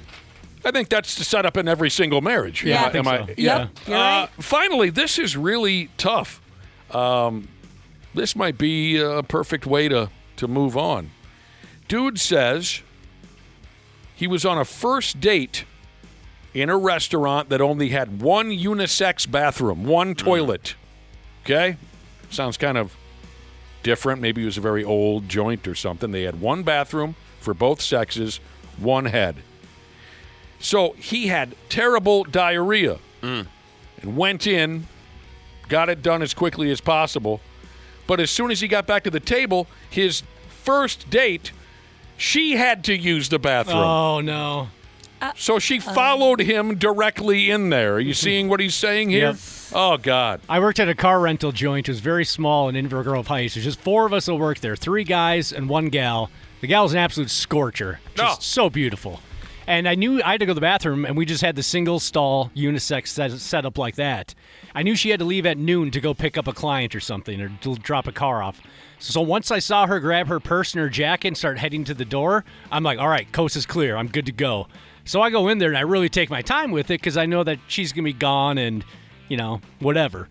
Then I finally finish up. I open the door. She's standing right there, and she goes, I decided I wanted to pee before I took this car over to Minnetonka. And I was just like, oh, no. You made a bad choice, lady. Oh, no. Bad call. Yeah, you need to make bad decisions. I didn't have a chance with her anyway, but that solidified it But 100%. She went in? Yep, she went in. My God. Tough cookie. Yep. And she knows exactly how long you were in here for. I know. And Looking she's at the still time, alive. all right, it's been 13 minutes. She lived to tell the tale, Willie Miles. Yeah. She did. Hey, thanks, partner. Appreciate you guys, man. Just for your listeners out there, for my next show, I'm going to be back at Crooners. You are? Mother's Day. When is that? Nice. I'm doing May 10th. I'm doing my show with my very, very good friend, the very talented Mr. Fred Steele. Our show is called Mama's Boys. Cute. So a little comedy and some crooning. May 10th. Keep us posted on that. Yeah, Keep us man. reminded on Yeah. that. May 10th at Crooners. That's exciting. Yep, that show will sell out really fast. So if you're interested in bringing your mama or your wife or your sister because she's a mom or whatever, Cool. Come on out. Sounds good. Thanks, dude. Absolutely. Half-assed morning show 93X. Well, hello to all the wonderful podcasters out there, wherever in the world you're listening right now. We truly appreciate it. Dana here. Yeah, I'm a sports junkie, I'm a wing lover, and of course a Smart Club member because I trust my home comfort to Standard Heating and Air Conditioning, and I really think you should too. Right now it's HVAC Mania, and these deals will help offset the cost when your brackets get busted. You can score a $45 coupon on a furnace tune-up, normally $148. And no, it's never too late to show your furnace some love. And if your system's about to crash out like a 5-seat against a 12, now's the time to replace it on your schedule with 0% financing from Standard Heating and Air Conditioning. Go to standardheating.com and mention 93X. Standard Heating and Air Conditioning, providing the comfort you deserve since 1930.